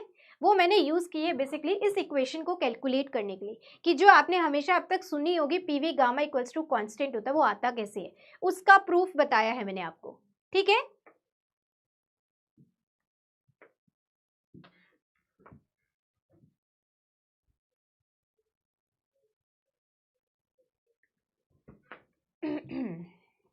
ऐसे तो फिर अगर मैं बोलूँ तो आपको फिजिक्स में सारी ही चीजें ध्यान रखनी होती है, ठीक है, और अदरवाइज मैं बोलूँ तो मैंने हर चीज का आपको प्रूफ बताया है। ओके अब उसके बाद आपको क्या लग रहा है उसका मुझे समझ नहीं आ रहा, बट एक अगर ऐसे तो आप पूरा ही सिलेबस इनडायरेक्टली लर्न ही करते हो ना, अगर चाहे वो कोई भी सब्जेक्ट आप पढ़ लो, ठीक है, वो फिर आपका चाहे मैथमेटिकल फिजिक्स ही क्यों ना हो, इवन उसमें भी कहीं ना कहीं आप फॉर्मूले ध्यान रखते हो, आप डिफरेंशियल इक्वेशन के डिफरेंट डिफरेंट अप्रोचेस ध्यान रखते हो, there is no exactly proof exist करता है उनका कि उनका क्या प्रूफ है, तो वो तो हर चीज ही आपको फिर ध्यान में रखनी होती है। अगर आज आपको कोई बोले कि आपके फ्रेंड का बर्थडे कब है तो उसको भी आप याद ही रखते हो, ठीक है, तो वो तो फिर हर चीज ही आपको याद रखनी होती है। अदरवाइज चाहती तो मैं ये इक्वेशन आपको डायरेक्ट भी बता सकती थी, ठीक है, तो जहां जहां प्रूफ एग्जिस्ट करता है वो हर चीज ऑलरेडी मैं आपको बताती हूँ, but still this is your opinion, वो कोई बात नहीं, चलिए कोई बात नहीं। चलो आगे हम बात करते हैं बेसिकली अबाउट द कंपैरिजन। हमें ग्राफ के बारे में देखना है कि आइसोथर्मल में क्या होता है और एडियाबैटिक में कैसे होगा, मतलब कंपैरिजन में हम ये देखना चाह रहे हैं। यहाँ पे देखो अगर मैं बात करूँ आइसोथर्मल में जब हमने ग्राफ बनाया था तो उसमें क्या था ये कुछ इस टाइप का ग्राफ था, राइट। अब अगर मैं एडियाबैटिक में भी ग्राफ बनाऊँ ना तो एडियाबैटिक में भी ग्राफ कुछ लगभग सेम टाइप का ही बनता है, क्योंकि यहाँ पे अगर आपकी इक्वेशन हम देखें तो इक्वेशन क्या है, PV gamma equals to constant, तो अल्टीमेटली अब ये गामा की वैल्यू कुछ भी हो सकती है, पी क्या है, वी के इनवर्सली ही तो प्रोपोर्शनल है, बस इस गामा की वजह से ही अब आपका डिफरेंस आता है। तो वही कंपैरिजन हम करना चाह रहे हैं कि अगर यहाँ पे भी मैं ग्राफ बनाऊं, ग्राफ तो मैं ऐसे ही बनाऊंगी, बट डिफरेंस किस में आता है कि कौन ज्यादा स्टीप होगा, ठीक है, तो वो चीज अब आपको देखनी है, तो वही कंपैरिजन अब हम यहाँ करेंगे। सो देखिए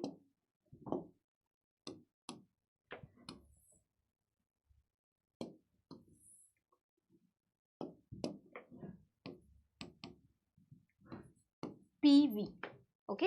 अब बात करते हैं हमने मान लो कोई दो ग्राफ बना लिए, ये आपका पहला ग्राफ है और ये आपका दूसरा ग्राफ है, ये इसकी इनिशियल स्टेट है, ये इसकी फाइनल 1 स्टेट है, ये फाइनल 2 स्टेट है। अब मुझे आइडेंटिफाई करना है कि इसमें से कौन सा मेरा आइसोथर्मल का होगा और कौन सा मेरा एडियाबैटिक होगा, ठीक है, तो ये मुझे आइडेंटिफाई करना है। अब आइसोथर्मल की सबसे पहले हम बात कर लेते हैं। आइसोथर्मल में क्या होता है, आइसोथर्मल में होता है PV equals to constant, isothermal में क्या होता है पीवी इक्वल्स टू कांस्टेंट। तो अगर मैं यहाँ पे देखूं, अब आपको पता कैसे चलेगा, हम बेसिकली यहाँ पे क्या करेंगे, इस ग्राफ की स्लोप निकालने की कोशिश करेंगे, और स्लोप क्या है, slope this is dp upon में dv। तो हम दोनों ही केसेस में, आइसोथर्मल में भी और एडियाबैटिक में भी, दोनों में ही हम क्या निकालेंगे, इस ग्राफ की स्लोप निकालने का ट्राई करेंगे। तो यहाँ पे आपके पास P D V plus V D P that is equals to 0। तो अगर मैं यहाँ पे dp अपॉन dv अगर निकालती हूँ तो dp अपॉन dv किसके बराबर आ जाएगा, माइनस p बाय v के बराबर है, ठीक है, dp अपॉन dv किसके बराबर आ गया, माइनस p बाय v के बराबर। अब यहाँ पे देखिए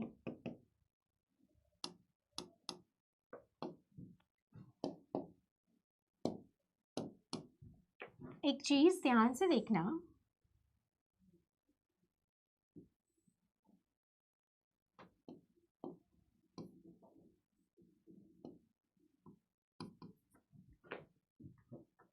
ये आपका V1 है, ये आपका V2 है, राइट। तो dp is equals to minus p by V D, बस इस रिजल्ट को अभी हमें ध्यान रखना है। ये हमारा किसके लिए आया है, आइसोथर्मल प्रोसेस के लिए आया है। अगर मैं एडियाबैटिक के लिए निकालूं तो एडियाबैटिक के लिए क्या आएगा, एडियाबैटिक में इक्वेशन क्या है, PV gamma equals to constant, right. तो यहाँ पे क्या होगा, P gamma V gamma -1 dv plus अगर हम देखें V gamma dp equals to 0, right. अब अगर हम देखें यहाँ पे तो हमें क्या निकालना है, dp बाई dv। तो उससे पहले इसमें जो जो चीजें कैंसिल हो सकती है उसको हम कैंसिल कर लेते हैं। तो यहाँ पे आपके पास बचेगा gamma p dv plus v dp equals to 0। तो यहाँ dp अपॉन dv किसके बराबर आ गया, minus gamma p by v के बराबर। तो एक आप चीज देख पा रहे हो बहुत आराम से कि जो स्लोप है एडियाबैटिक प्रोसेस का वो basically gamma times of slope of isothermal process है। ये आपने किसके लिए निकाला, फॉर एडियाबैटिक, ठीक है। और यहाँ पे ये हमने किसके लिए निकाला था, दिस इज फॉर आइसोथर्मल, है ना। ये किसके लिए था, हमारा आइसोथर्मल के लिए था। तो अगर हम देखें तो dp by dv for adiabatic is just gamma times of dp by dv for isothermal। तो स्लोप किसका ज्यादा है, और गामा की जो वैल्यू होती है वो बेसिकली 1 से ज्यादा ही होती है। तो जो स्लोप है वो किसका ज्यादा है, for adiabatic is more than slope of isothermal। तो अब इसी की हेल्प से हम निकालेंगे। एक बात ध्यान रखना कि दोनों ही स्लोप जो है ना वो नेगेटिव आई है आपकी। तो अब आपको कंपैरिजन जो करना है वो नेगेटिव स्लोप का ही करना है।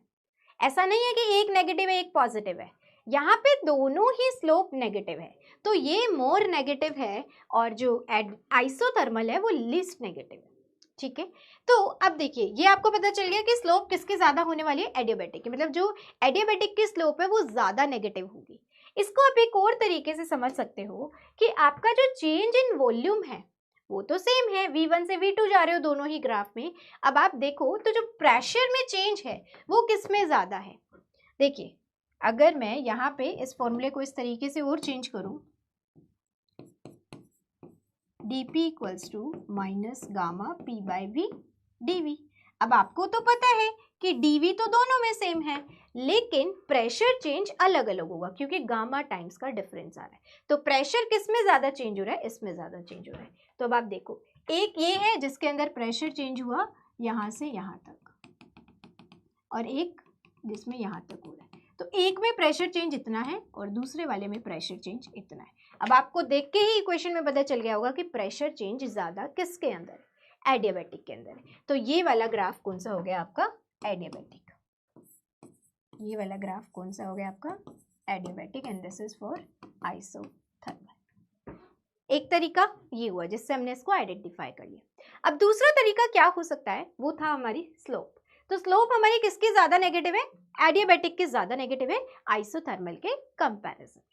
सो अगर मैं बात करूं नेगेटिव स्लोप के केस में, ये चीज मैंने पहले भी बताई आप लोगों को कि जब स्लोप नेगेटिव होता है तो आप इसका स्लोप ऊपर से मेजर करिए, क्योंकि आपको भी पता है जब आप क्लॉकवाइज एंगल मेजर करते हो तो उसको हम नेगेटिव कंसिडर करते हैं, और जब एंटी क्लॉकवाइज लेते हैं तो वो हमारे लिए पॉजिटिव होता है, राइट। सो अब यहाँ पे देखिए, इसके लिए एक एंगल θ1 होगा और इसके लिए θ2 होगा। तो आपको सामने से ही देखने को पता चल रहा है कि किसका एंगल ज्यादा है। तो जिसका एंगल ज्यादा है उसका स्लोप ज्यादा है, वही ज्यादा नेगेटिव है। क्योंकि यहाँ पे आपको पता है θ1 भी नेगेटिव है, θ2 भी नेगेटिव है, और ये हमें यहाँ से भी दिख रहा है दोनों ही स्लोप नेगेटिव है। तो मोर नेगेटिव कौन सा है, एडियाबैटिक है। तो हमें इस तरीके से हमारे ग्राफ का भी पता चल गया कि मोर नेगेटिव कर्व कौन सा है। तो second one is for adiabatic and first one is for isothermal. तो दोनों ही तरीके से आप इसको आइडेंटिफाई कर सकते हैं। नेक्स्ट जो चीज इसमें हमसे पूछी जाती है वो ये पूछी जाती है कि वर्क डन किसका ज्यादा है। तो बताइए, आपके सामने है ग्राफ, वर्क डन किसका ज्यादा होगा, work done is for adiabatic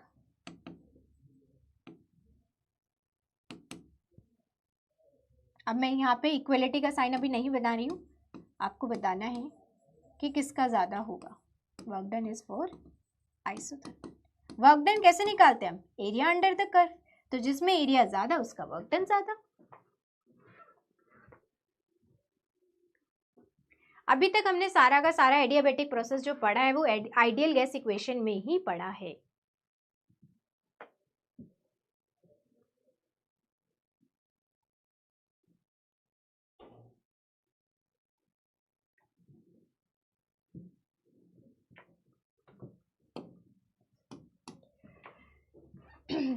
तो आप अगर देखेंगे तो जो आपका आइसोथर्मल प्रोसेस है उसका बेसिकली वर्क डन ज्यादा है। क्यों है ज्यादा? क्योंकि उसका एरिया अंडर द कर्व ज्यादा है। ठीक है, तो आपका वर्क डन किसका ज्यादा होगा? आइसोथर्मल प्रोसेस का ज्यादा होगा। शायद यहाँ पे स्टूडेंट को कंफ्यूजन ये हो रहा है कि हम आइडियल गैस इक्वेशन मतलब एडियाबेटिक प्रोसेस में पढ़ेंगे या नहीं पढ़ेंगे। एडियाबेटिक इज अ प्रोसेस और आइडियल गैस आपकी टाइप ऑफ गैस है। जैसे एक हीलियम गैस होती है, मतलब हाइड्रोजन गैस होती है, ऑक्सीजन गैस होती है। ये सारी गैसेस जो होती हैं वो आपकी रियल गैस होती है।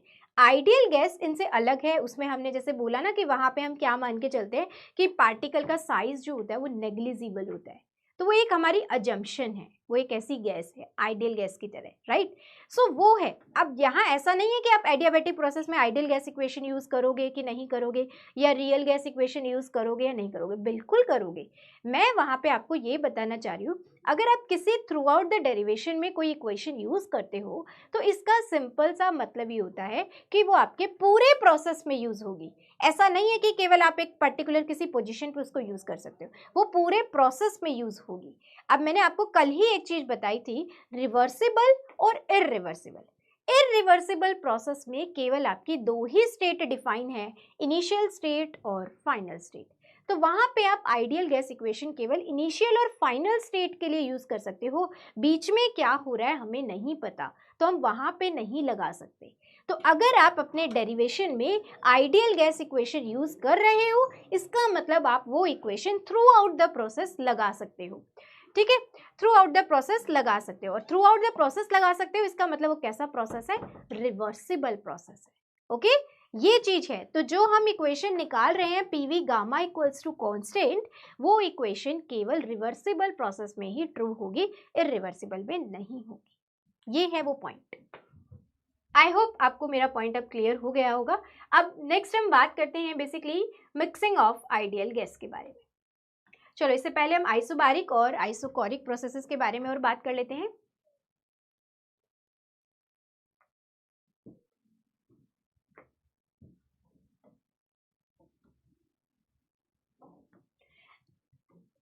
एक चीज आप लोगों को पता होगी, जब आप थीटा इस तरीके से मेजर करते हो तो वो आपका पॉजिटिव होता है, और जब आप थीटा इस तरीके से मेजर करते हो तो वो आपका नेगेटिव होता है।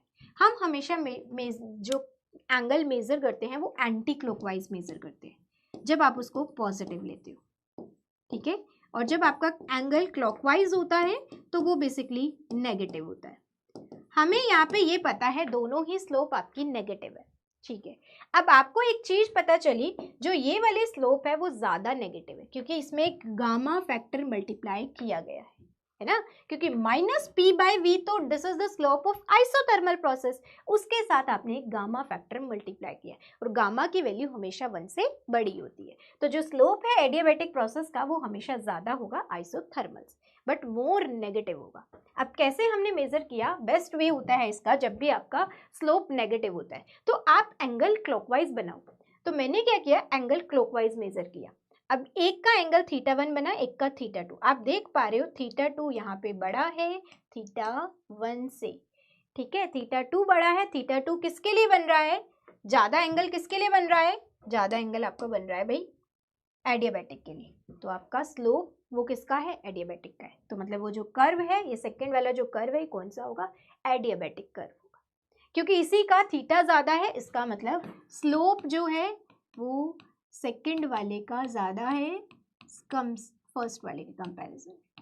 ठीक है, और अगर हम देखें, हमने जो अपने कंसेप्ट से निकाला है वो क्या है कि स्लोप जो है एडियाबेटिक का ज्यादा है। तो अल्टीमेटली क्या पता चल रहा है? सेकंड कर्व कौन सा होगा? एडियाबेटिक होगा। ये कहना चाह रही थी मैं।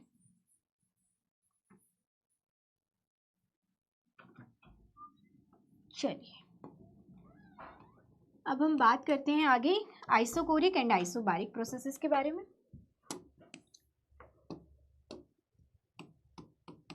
चलो बताओ आइसोगोरिक प्रोसेस कौन सा होता है?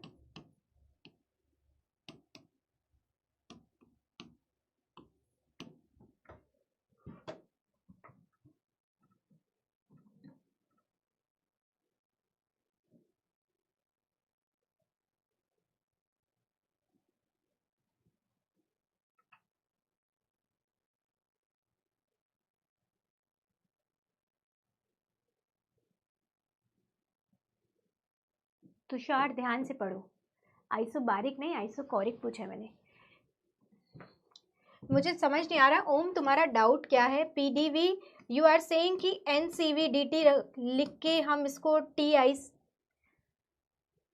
एक बात समझने की कोशिश करिए आप लोग, यहाँ पे वर्क डन क्या है? इंटीग्रेशन ऑफ पीडीवी है। आप मुझे एक बात बताओ, इसके अंदर एनसीवीडीटी कहाँ रखोगे आप? एनसीवीडीटी क्या है पहले ये तो सोचो। एनसीवीडीटी इज योर इंटरनल एनर्जी ना, तो यहाँ कहीं पे आपकी इंटरनल एनर्जी आई है तो आप कैसे रखोगे उसको? तो ये सोच के भी आपको थोड़ा सा आंसर करना चाहिए। अब या तो आप मुझे रीजन बता दो कि आप पी को एनसीवीडीटी कैसे रख सकते हो, या तो फिर आप ऐसा कह रहे होगे कि भाई मैम पीडीवी इज आपका वर्क डन है, अब मैं इस पीडीवी डीडब्ल्यू को हटा के मैं माइनस डी यू रख देता हूँ एडियाबैटिक प्रोसेस में, तो रख लो फिर ठीक है।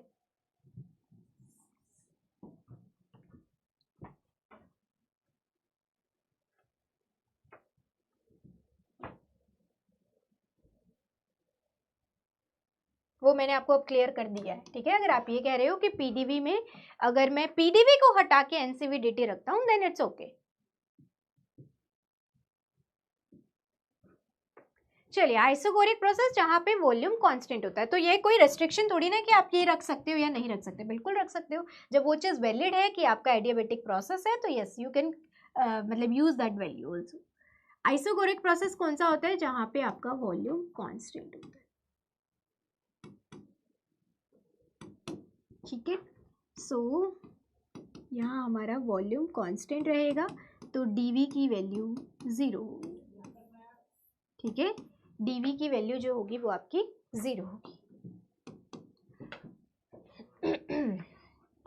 अब अगर हम देखें डीवी की वैल्यू हमारी यहाँ 0 होगी तो यहाँ पे आपका वर्क डन क्या होगा? 0, ठीक है। वर्क डन 0 होगा तो according to first law of thermodynamics D Q किसके बराबर हो जाएगा? डी यू के बराबर हो जाएगा। सो इसीलिए बहुत बार आप ये चीज देखोगे कि D Q equals to N C V D T,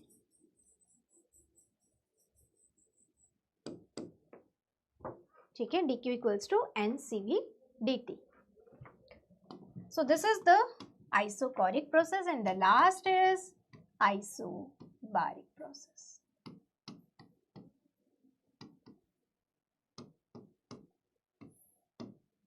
isobaric process वो होता है जिसमें प्रेशर कांस्टेंट होता है, ठीक है। तो यहाँ पे आपका dp क्या होगा? 0। पर हमारी बहुत ही रेयर किसी इक्वेशन में ऐसा होता है कि हमें dp देखने को मिले, है ना। सो अगर हम बात करें यहाँ पे बेसिकली वर्क डन की, तो वर्क डन क्या होगा भाई? pdv होता है v इनिशियल से v final, so we can see p आपका बाहर आ गया, v final minus v initial, तो ये होगा आपका इसके अंदर work done, okay. p work done आपका क्या आ गया?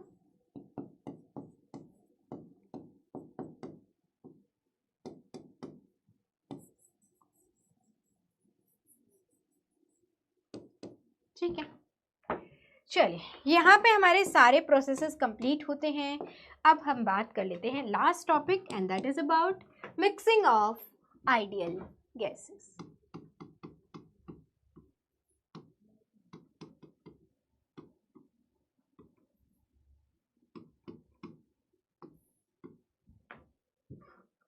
यस बिल्कुल सही, mixing of ideal gases. Mixing of ideal gases में हम एक कंडीशन लेके चलते हैं पर्टिकुलरली।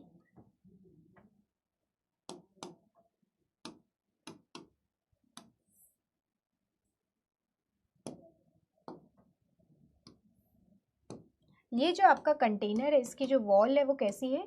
इंसुलेटिंग वॉल है, ठीक है। फिर हम अपना क्या करेंगे, पार्टीशन रिमूव कर देंगे। ये जो मिड में हमने पार्टीशन लगाया है, ये पार्टीशन हम अपना रिमूव कर देंगे, ठीक है। तो यहाँ पे आपकी मिक्स्ड गैस हो जाएगी, ठीक। देखिए यहाँ मैंने मान लिया N1 नंबर ऑफ मोल्स थे, यहाँ पे मान लिया मैंने N2 नंबर ऑफ मोल्स थे। मतलब इट्स लाइक कि आपके पास एक कंटेनर था, मैंने बीच में पार्टीशन लगा के एक तरफ हाइड्रोजन गैस फिल कर दी, दूसरी तरफ ऑक्सीजन गैस फिल कर दी।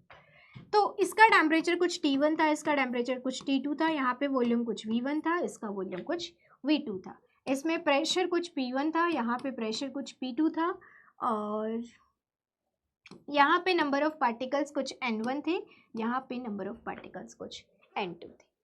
जो चीज़ आपको देखने से बिल्कुल समझ में आएगी, जैसे ही आप इस पार्टीशन को हटाओगे तो वॉल्यूम जो होगा यहाँ पे कुछ फाइनल वॉल्यूम होगा, राइट, क्योंकि वो टोटल वॉल्यूम के बराबर हो जाएगा। फाइनल टेम्परेचर होगा, गैस के बीच में मिक्सिंग हो रही है, कुछ फाइनल प्रेशर होगा, और कुछ फाइनल नंबर ऑफ मोल्स होंगे, और कुछ फाइनल नंबर ऑफ पार्टिकल्स होंगे।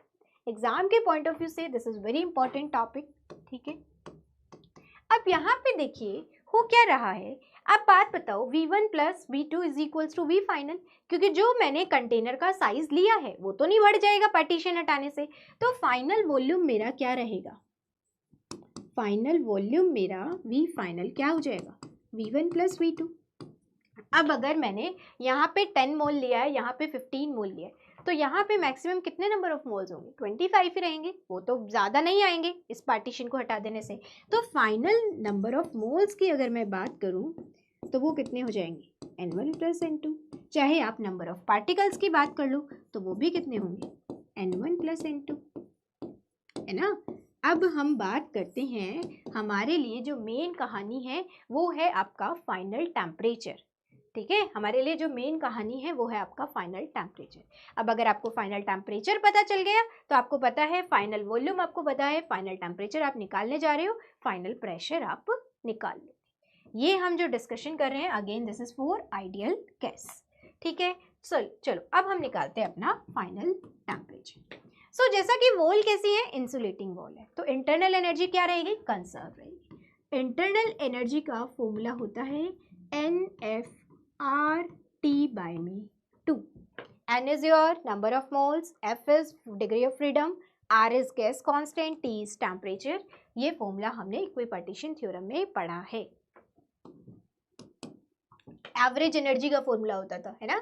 तो हमने, अब हमारा वॉल्यूम कहीं ना कहीं साइज फिक्स्ड है, इंसुलेटिंग वॉल है, तो आपकी जो इंटरनल एनर्जी है वो भी कंजर्व रहेगी।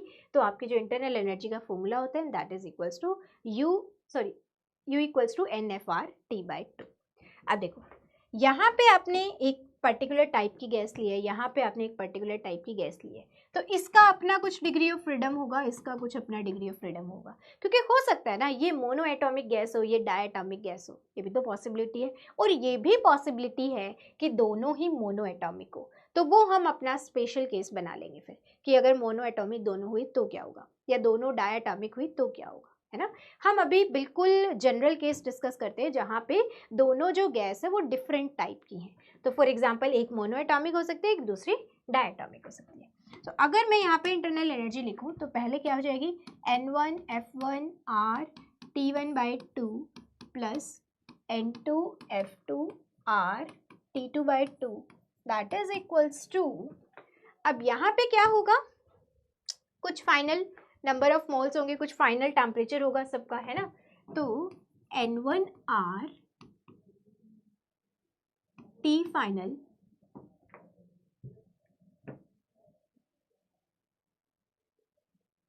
एक मिनट रुको, F1/2 हाँ plus N2 R T final F2/2। अब जो जो चीज़ें आपकी कैंसिल हो रही है वो कैंसिल कर लेते हैं। जिसमें से पहला है R/2 R/2 एंड R/2। तो अगर आप यहाँ से देखेंगे तो T फाइनल की वैल्यू आ गई आपकी N1 F1 T1 plus N2 F2 T2 upon में N1 F1 plus N2 F2। ये आपका फाइनल वॉल्यूम। जैसा कि मैंने आपको बताया यहाँ पे पॉसिबिलिटी क्या हो सकती है कि आपकी जो दोनों गैसेस आपने ली है जिनको आप मिक्स कर रहे हो वो क्या हो सकती है, सेम हो सकती है। अगर सेम होती हैं तो F1 किसके बराबर हो जाएगा, F2 के। तो यहाँ से आपके कैंसिल होके T फाइनल क्या आ जाएगा, N1T1 प्लस N2T2 अपॉन में N1 प्लस N2।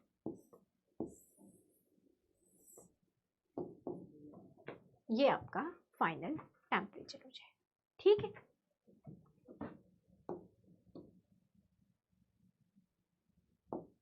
अब देखो नेक्स्ट यहाँ पे क्या पॉसिबिलिटी है। जो आपने गैस को मिक्स किया, जैसे फर्स्ट और सेकंड दो गैस को मिक्स किया ना हमने, तो उस मिक्सचर ऑफ गैसेस को मैं किसी ऐसे गैस से रिप्लेस करूं कि जो मिक्सचर ऑफ गैसेस का डिग्री ऑफ फ्रीडम है, जो मैं थर्ड गैस जिससे उसको रिप्लेस करूं उसका डिग्री ऑफ फ्रीडम भी सेम।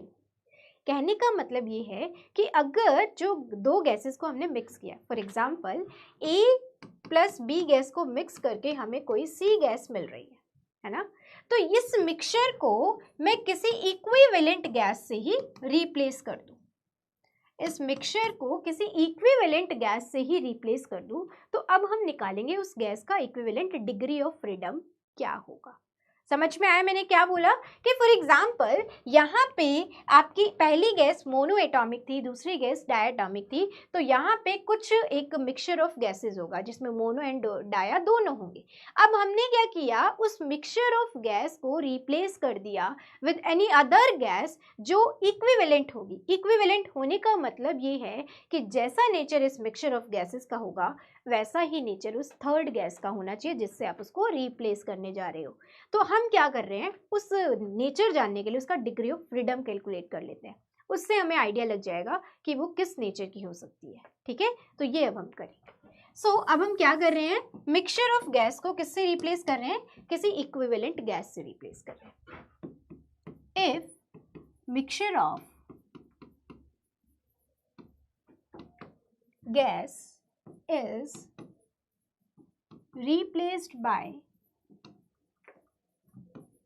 equivalent gas, तो अब हमारा टारगेट क्या है, इक्विवेलेंट डिग्री ऑफ फ्रीडम को कैलकुलेट करना।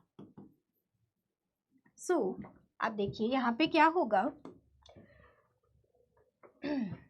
N1 F1 R T1 upon में 2 plus N2 F2 R T2 upon में 2 and that is equals to, अब आपने क्या किया है, उसको एक इक्विवेलेंट गैस से रिप्लेस किया है। ठीक है, तो N final F equivalent R T final by में 2 प्लस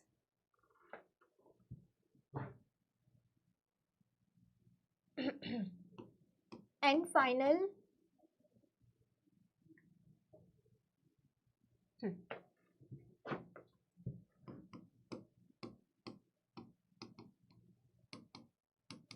R TF बाई 2। ठीक है, हमने क्या किया, उसको मिक्सचर ऑफ गैस को इक्विवेलेंट गैस से रिप्लेस कर दिया, तो अब आपका डिग्री ऑफ फ्रीडम रिप्लेस हो गया F इक्विवेलेंट से, है ना। तो अब आप देखिए, और टेम्परेचर भी कुछ फाइनल टेम्परेचर होगा, हम जो ऑलरेडी कैलकुलेट कर चुके हैं। ओके, और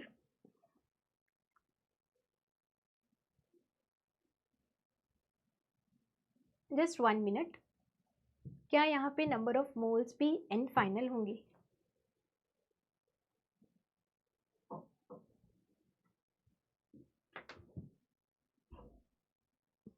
तो हम किसी इक्विवेलेंट नंबर ऑफ गैस से उसको रिप्लेस करेंगे।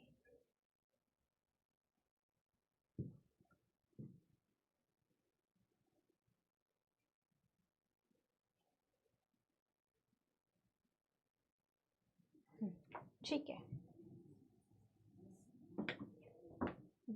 अब हम क्या कर रहे हैं, इक्विवेलेंट गैस से रिप्लेस कर रहे हैं, तो वहाँ पे नंबर ऑफ मोल्स भी तो ऑफ कोर्स जितना यहाँ पे फाइनल नंबर ऑफ मोल्स आपको मिल रहे थे उतने ही फाइनल नंबर ऑफ मोल्स उस इक्विवेलेंट गैस में भी आपके पास होने चाहिए ना। ठीक है, अब सही है।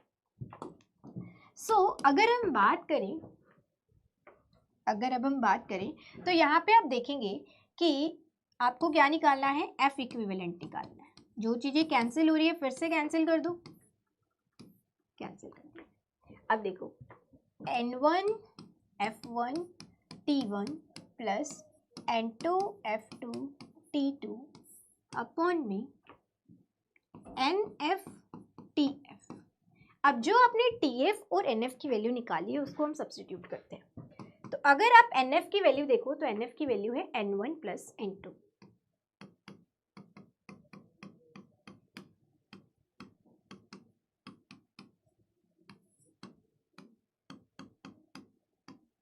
और जो आपकी TF की वैल्यू है, TF की वैल्यू जो आई थी वो यहाँ पे एज इट इज रख दो।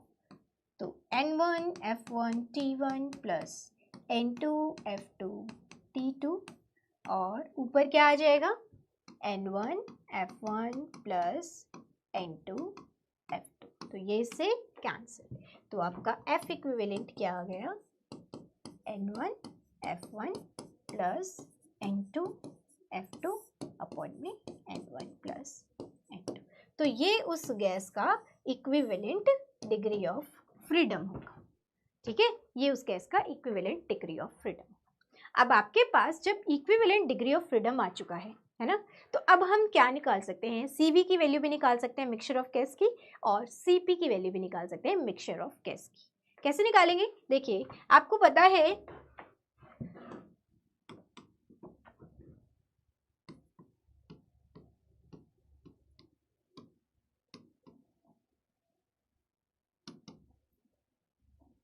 फॉर इक्विवेलेंट गैस बोलो या फॉर मिक्सचर ऑफ गैसेस बोलो, CV का जनरल फॉर्मूला क्या होता है, FR/2। यही होता है इसका जनरल फॉर्मूला।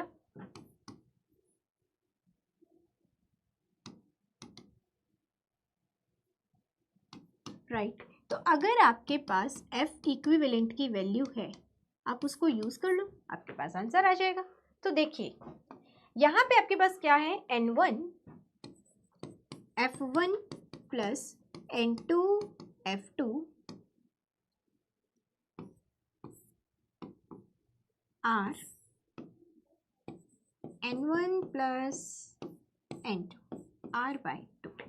एक बात बताओ, अगर मैं इस वैल्यू को इसके साथ मल्टीप्लाई कर दूं तो क्या बन जाएगा, ये N1 F1 R/2 plus N2 F2 R/2 upon में N1 प्लस N2। ठीक है, अब इसको मैं क्या लिख सकती हूँ, this is specific heat for gas 1, this is specific heat for gas 2। तो N1 CV1 plus N2 CV2 upon में N1 प्लस N2। तो ये क्या आ गया आपका equivalent specific heat at constant volume. अब अगर आपको specific heat at constant pressure निकालना है तो आप अपना मेयर्स फॉर्मूला यूज कर सकते हो। ठीक है, तो CV इक्विवेलेंट क्या आया है हमारा, N1 CV1 plus N2 CV2 upon में N1 प्लस N2। ठीक है, अब इसी को यूज करके आप CP की वैल्यू निकाल सकते हो। इसी फॉर्मूले के ऊपर बेस्ड एक क्वेश्चन आया हुआ है JAM 2018 में, जो नेक्स्ट क्लास होगी उसमें हम केवल फर्स्ट लॉ ऑफ थर्मोडायनेमिक्स के क्वेश्चंस ही डिस्कस करेंगे। तो आज वाली क्लास को एक बार अच्छे से रिवाइज कर लेना, तभी आप जो कल वाली प्रॉब्लम सेशन होगा वो तभी आपको समझ भी आएगा और उसका मज़ा भी आएगा। तभी आप इन चीज़ों को यूज़ करना सीख भी पाओगे कि कैसे कैसे हम एक एक इक्वेशन को वहाँ पे यूज़ कर रहे होंगे। ठीक है, इस फॉर्मूले के ऊपर बेस्ड MS के क्वेश्चन आया था JAM 2018 में। आप ट्राई करना चाहते हो कर सकते हो, कल हम उसको क्लास में भी डिस्कस करेंगे। वहाँ पे आपसे ऑप्शन में CV और CP की वैल्यू ही पूछी थी। ठीक है, अब यहाँ तक किसी को कोई भी कंफ्यूजन है देन यू कैन आस्क। इसमें हमारा एक छोटा सा प्रोसेस बचा है and that is called adiabatic free expansion. उसको पहले कल पढ़ेंगे, उसके बाद हम क्वेश्चंस डिस्कस करेंगे।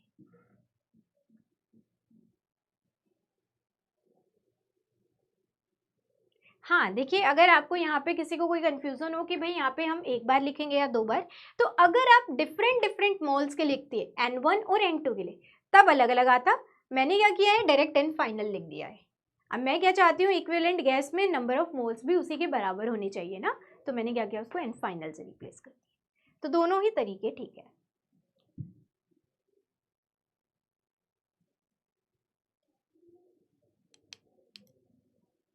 क्योंकि इंटरनल एनर्जी यहाँ पे कंजर्व है, due to conservation of internal energy, इसलिए हमने इंटरनल एनर्जी को इक्वेट किया है।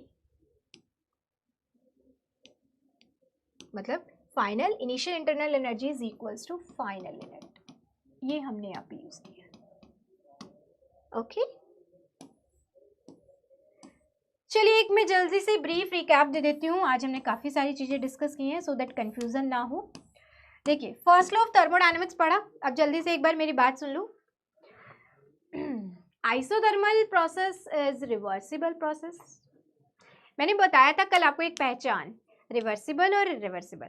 अगर आप कहीं पे भी किसी भी ग्राफ से आप किसी चीज़ को डिफाइन कर रहे हो तो that is valid for reversible process. ठीक है,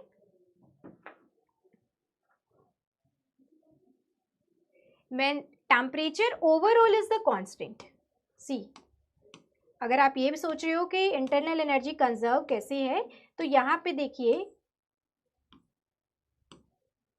कहाँ गया, एक मिनट रुको, एक चीज़ मैं आपको बता देती हूँ। जैसे फॉर एग्जांपल यहाँ T1 और T2 टेम्परेचर है, ओवरऑल टेम्परेचर यहाँ पे कहीं नहीं गया है, जो फाइनल टेम्परेचर आप देखोगे वो इसी के बीच में लाई करेगा। That is just because of flow of heat, क्योंकि बाहर से कोई हीट नहीं आ रही है, अंदर इनके बीच में तो हीट फ्लो हो ही रही है ना, इनके बीच में तो टेम्परेचर चेंज हो रहा है, तो ओवरऑल टेम्परेचर जो है वो आपका कांस्टेंट है।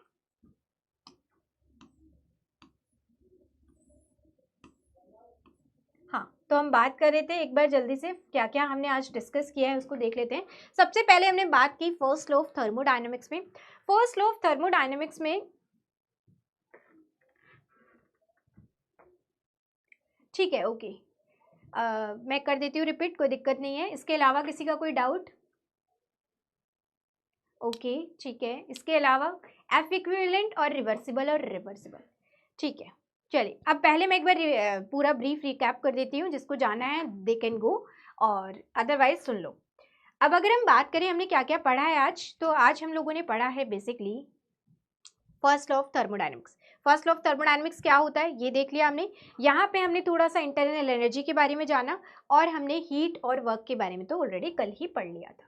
फिर हमने यहाँ पे डिफरेंट प्रोसेसेस देखे। डिफरेंट प्रोसेसेस में हमने क्या देखा, सबसे पहले आइसोथर्मल प्रोसेस, वो प्रोसेस जिसके अंदर टेम्परेचर आपका कांस्टेंट होता है। फिर उसकी हमने इक्वेशन देखी। अब यहाँ पे आपको कंफ्यूजन हो रहा है कि क्या ये रिवर्सिबल है या रिवर्सिबल है, वो एक है ना पर्टिकुलर कंडीशन पे डिपेंड करता है। बस आप एक चीज ध्यान रखिए, इरिवर्सिबल और रिवर्सिबल प्रोसेस में एक ही मेजर डिफरेंस होता है,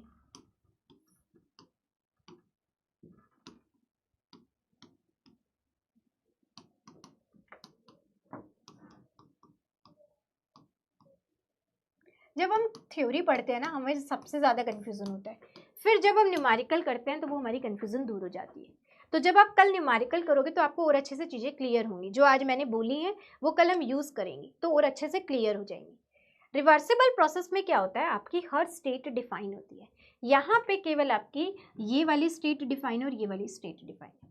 तो अगर आपको कभी कोई इरिवर्सिबल प्रोसेस बोल दिया गया और ये बोल दिया गया कि टेम्परेचर इज कांस्टेंट, तो आपको वहाँ पे ये चेक करना होगा कि क्या temperature throughout the constant है या केवल इनिशियल और फाइनल स्टेट पे कांस्टेंट है। इसका बेस्ट एग्जांपल है आपका एडियाबैटिक फ्री एक्सपेंशन, जो हम कल पढ़ेंगे।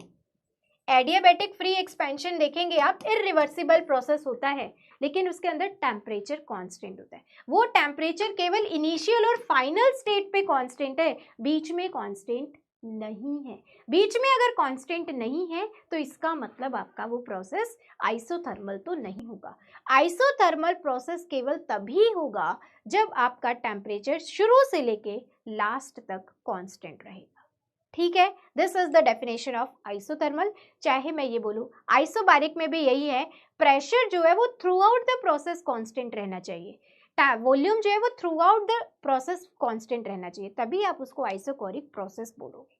ओके सो ये चीज है। तो यहाँ पे जैसे मैंने आपको बताया, हो सकता है यहाँ पे टेम्परेचर और यहाँ पे टेम्परेचर कांस्टेंट हो, बट आप उस चीज को आइसोथर्मल प्रोसेस नहीं बोलोगे। ओके, उस चीज को आप आइसोथर्मल प्रोसेस नहीं बोलोगे। बस इस पॉइंट पे आप उन इक्वेशंस को यूज कर सकते हो, इस पॉइंट पे आप उन इक्वेशंस को यूज कर सकते हो, बट इनको आप कभी भी आइसोथर्मल प्रोसेस नहीं बोलोगे। ओके, आइसोथर्मल प्रोसेस ये होता है जिसके हर स्टेज में आपका टेम्परेचर कांस्टेंट रहे। ओके, चलिए अब हम बात करते हैं। आई होप ये वाली चीज आपको क्लियर हो गई हो। This is very very important, clear होना जरूरी है कि कब आपका आइसोथर्मल है और कब नहीं है। चलिए अब हम बात करते हैं जैसे आइडियल गैस इक्वेशन। फिर हमने देखा कि भाई आइडियल गैस में हमें पता चला कि यहाँ पे हीट जो है आपके वर्क के बराबर हो जाता है ना। फिर हमने उसका वर्क डन निकाला, फिर हमने उसके ग्राफ देखे, उसके बाद हम लोगों ने बात की एडियाबैटिक प्रोसेस में। यहाँ पे भी मैंने आपको फिर से क्लैरिटी दी है कि रिवर्सिबल में क्या होता है, इरिवर्सिबल में क्या होता है। तो जो एडियाबैटिक प्रोसेस है, सबसे पहली बात वो होता है जहाँ पे कोई भी हीट का चेंज नहीं होता। तो जितने भी आपके आइसोलेटेड सिस्टम होते हैं वहाँ पे आपका कौन सा प्रोसेस हो रहा होता है, एडियाबैटिक प्रोसेस होता है। ठीक है, जो भी कोई सिस्टम आपका आइसोलेटेड है वहाँ हर जगह कैसा प्रोसेस होगा, एडियाबैटिक प्रोसेस होगा। ओके, अब बात करते हैं, वहां पे हो सकता है एडियाबैटिक एक्सपेंशन हो, एडियाबैटिक कंप्रेशन हो, वो बातें बाद की है। अब इसमें आता है कि आपका रिवर्सिबल होगा या इरिवर्सिबल होगा। तो रिवर्सिबल अगर होता है तो वहां पे आप इस इक्वेशन को यूज कर सकते हो। This is not true for irreversible process. ठीक है, ये कल मैं आपको बताऊंगी एडियाबैटिक फ्री एक्सपेंशन में कि वहां पे आप इस इक्वेशन को यूज नहीं कर सकते हो। और जो मैं आपको बोल रही हूँ एमएसक्यू क्वेश्चन, मेरे बताने के बाद भी 50% स्टूडेंट उसका आंसर गलत करेंगे, देखना कल वाली क्लास में आप लोग। उसके बाद हम लोगों ने इसमें वर्क डन पढ़ा कि वर्क डन क्या है, तो वो हमने वर्क डन का फॉर्मूला निकाल लिया है। यहाँ पे एक क्वेरी बहुत बार एक स्टूडेंट ने पूछी कि क्या मैं पीडीवी को, मतलब वो कुछ कहना उन्होंने कंप्लीटली नहीं लिखा कि एनसीवी dt से रिप्लेस करके टेम्परेचर की लिमिट लगा के मैं इसको सॉल्व कर सकता हूँ या नहीं कर सकता। अगर आप फॉर एडियाबैटिक प्रोसेस ऐसा कर रहे हो तो कर सकते हो, क्योंकि वहाँ पे डी क्यू इक्वल्स टू 0 है, तो पीडीवी की वैल्यू किसके बराबर हो जाएगी, माइनस एनसीवी dt के बराबर हो जाएगी। अब आप इसको इंटीग्रेट कर सकते हो टी इनिशियल से टी फाइनल पे।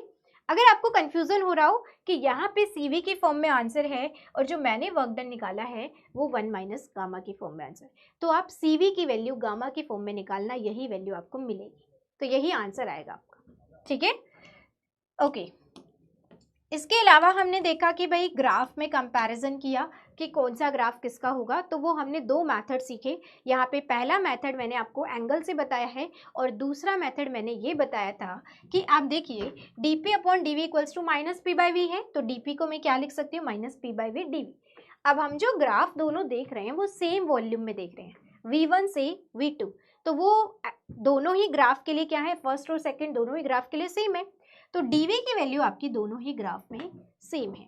अब आप ये देखिए प्रेशर ज़्यादा चेंज किस में हो रहा है, इसमें dp की वैल्यू आई है माइनस पी बाई वी और इसमें dp की वैल्यू आई है minus gamma times P by V. तो प्रेशर ज़्यादा चेंज किस में हो रहा है, इसमें हो रहा है। तो हमने यहाँ पे देखा हमारे पास दो ग्राफ थे, एक इसमें ये dp1 हो गया आपका for example and this is dp2।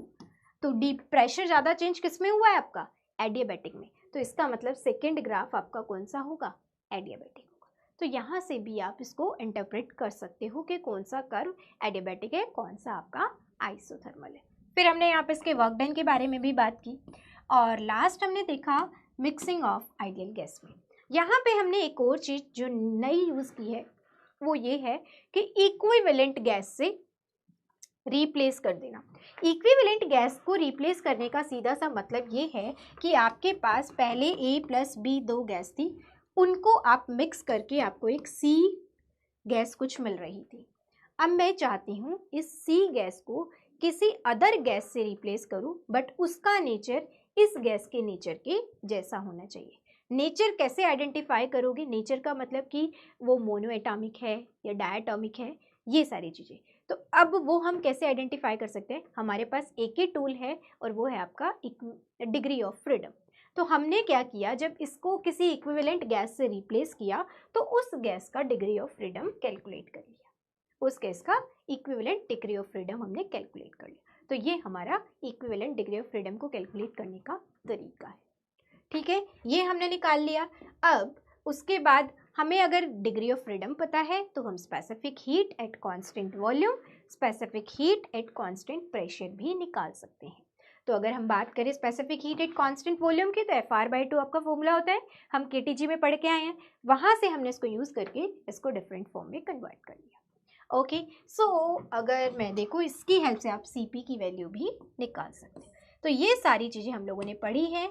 अब हमारा इसमें एक ही टॉपिक बचा है फर्स्ट लॉ ऑफ थर्मोडायनेमिक्स में, and that is your adiabatic free expansion.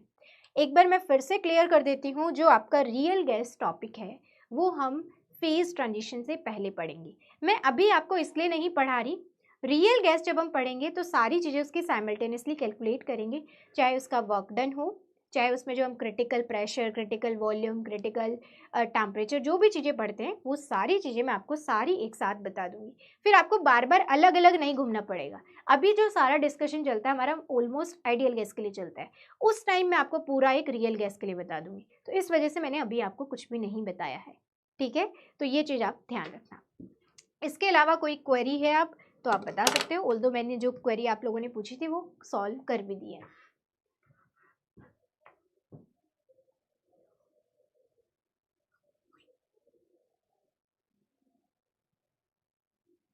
हाँ जी बिल्कुल, R को कांस्टेंट में मर्ज कर दिया है।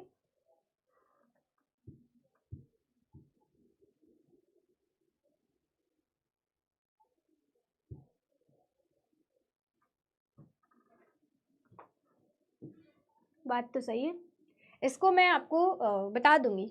There is a called Clausius inequality, है ना? जो आप बोल रहे हो कि भाई एडियाबैटिक प्रोसेस में कभी भी मतलब हीट लॉस होता है, तो एडियाबैटिक प्रोसेस तो कभी इरिवर्सिबल हो ही नहीं सकता, सही बात है ना? पर एडियाबैटिक प्रोसेस भी एक मैं कह देती हूँ कि वो कहते हैं ना कि कभी कभी कुछ स्टूडेंट्स बहुत जिद्दी होते हैं, तो उसी तरीके से एडियाबैटिक प्रोसेस भी जिद्दी है कि उसकी कंडीशन तो यही रहेगी। और ये चीज़ भी होती है कि इरिवर्सिबल भी हो सकता है कोई प्रोसेस और रिवर्सिबल भी हो सकता है। तो अब इन दोनों के बीच में लड़ाई है कि आप कह रहे हो हीट भी रिलीज होती है पर ये तो जीरो भी रहेगी, तो इसी का आंसर आपको मिलेगा Clausius inequality. That's somehow related with your entropy. तो थोड़ा सा पेशेंस रखिए, जब तक हम सेकंड लॉ ऑफ थर्मोडायनेमिक्स नहीं पढ़ते हैं, इसका आंसर आपको वहां मिल जाएगा। चलिए भाई ठीक है, एंड करते हैं अब हम। थैंक यू सो मच, मिलते हैं नेक्स्ट क्लास में। नेक्स्ट क्लास में पूरा रिवाइज करके आना और अच्छे से मज़ा आएगा, समझ में आएगा, और जो भी आज हमने टर्म्स यूज़ की हैं वो सारी कल आराम से रिलेट करेंगे, ठीक है? तो और अच्छे से जो चीज़ें हमें समझ नहीं आ रही होंगी कहीं कहीं पे, वो समझ आ जाएंगी। तो कल वाली क्लास आपके लिए बहुत इंपॉर्टेंट होने वाली है। तो जो भी स्टूडेंट अगर ट्राई करते हैं कि हम रिकॉर्डिंग देखें, कल वाली ट्राई करिए आप लाइव देखो, ठीक है? ताकि आपका कोई भी डाउट हो उसी मोमेंट पर वो सॉल्व हो पाए। तो कल वाली क्लास कंप्लीटली प्रॉब्लम बेस्ड रहेगी। So thank you so much, मिलते हैं नेक्स्ट क्लास में। और आज वाली जो आपको DPP मिलेगी उसको ट्राई करना, सॉल्व करने का जितना होता है बहुत अच्छा है, नहीं होगा तो कल वाली क्लास के बाद हो जाएगा, क्योंकि कल वाली क्लास में आप प्रॉब्लम को डील करना सीख जाओगे, तो कल वाली क्लास के बाद और अच्छे से सॉल्व हो जाएंगे। तो पेशेंस के साथ सॉल्व करना, कुछ क्वेश्चन सॉल्व होंगे, कुछ नहीं भी हो पाएंगे, जो नहीं हो पाएंगे वो कल हो जाएंगे। इसी के साथ थैंक यू सो मच, मिलते हैं अगेन कल।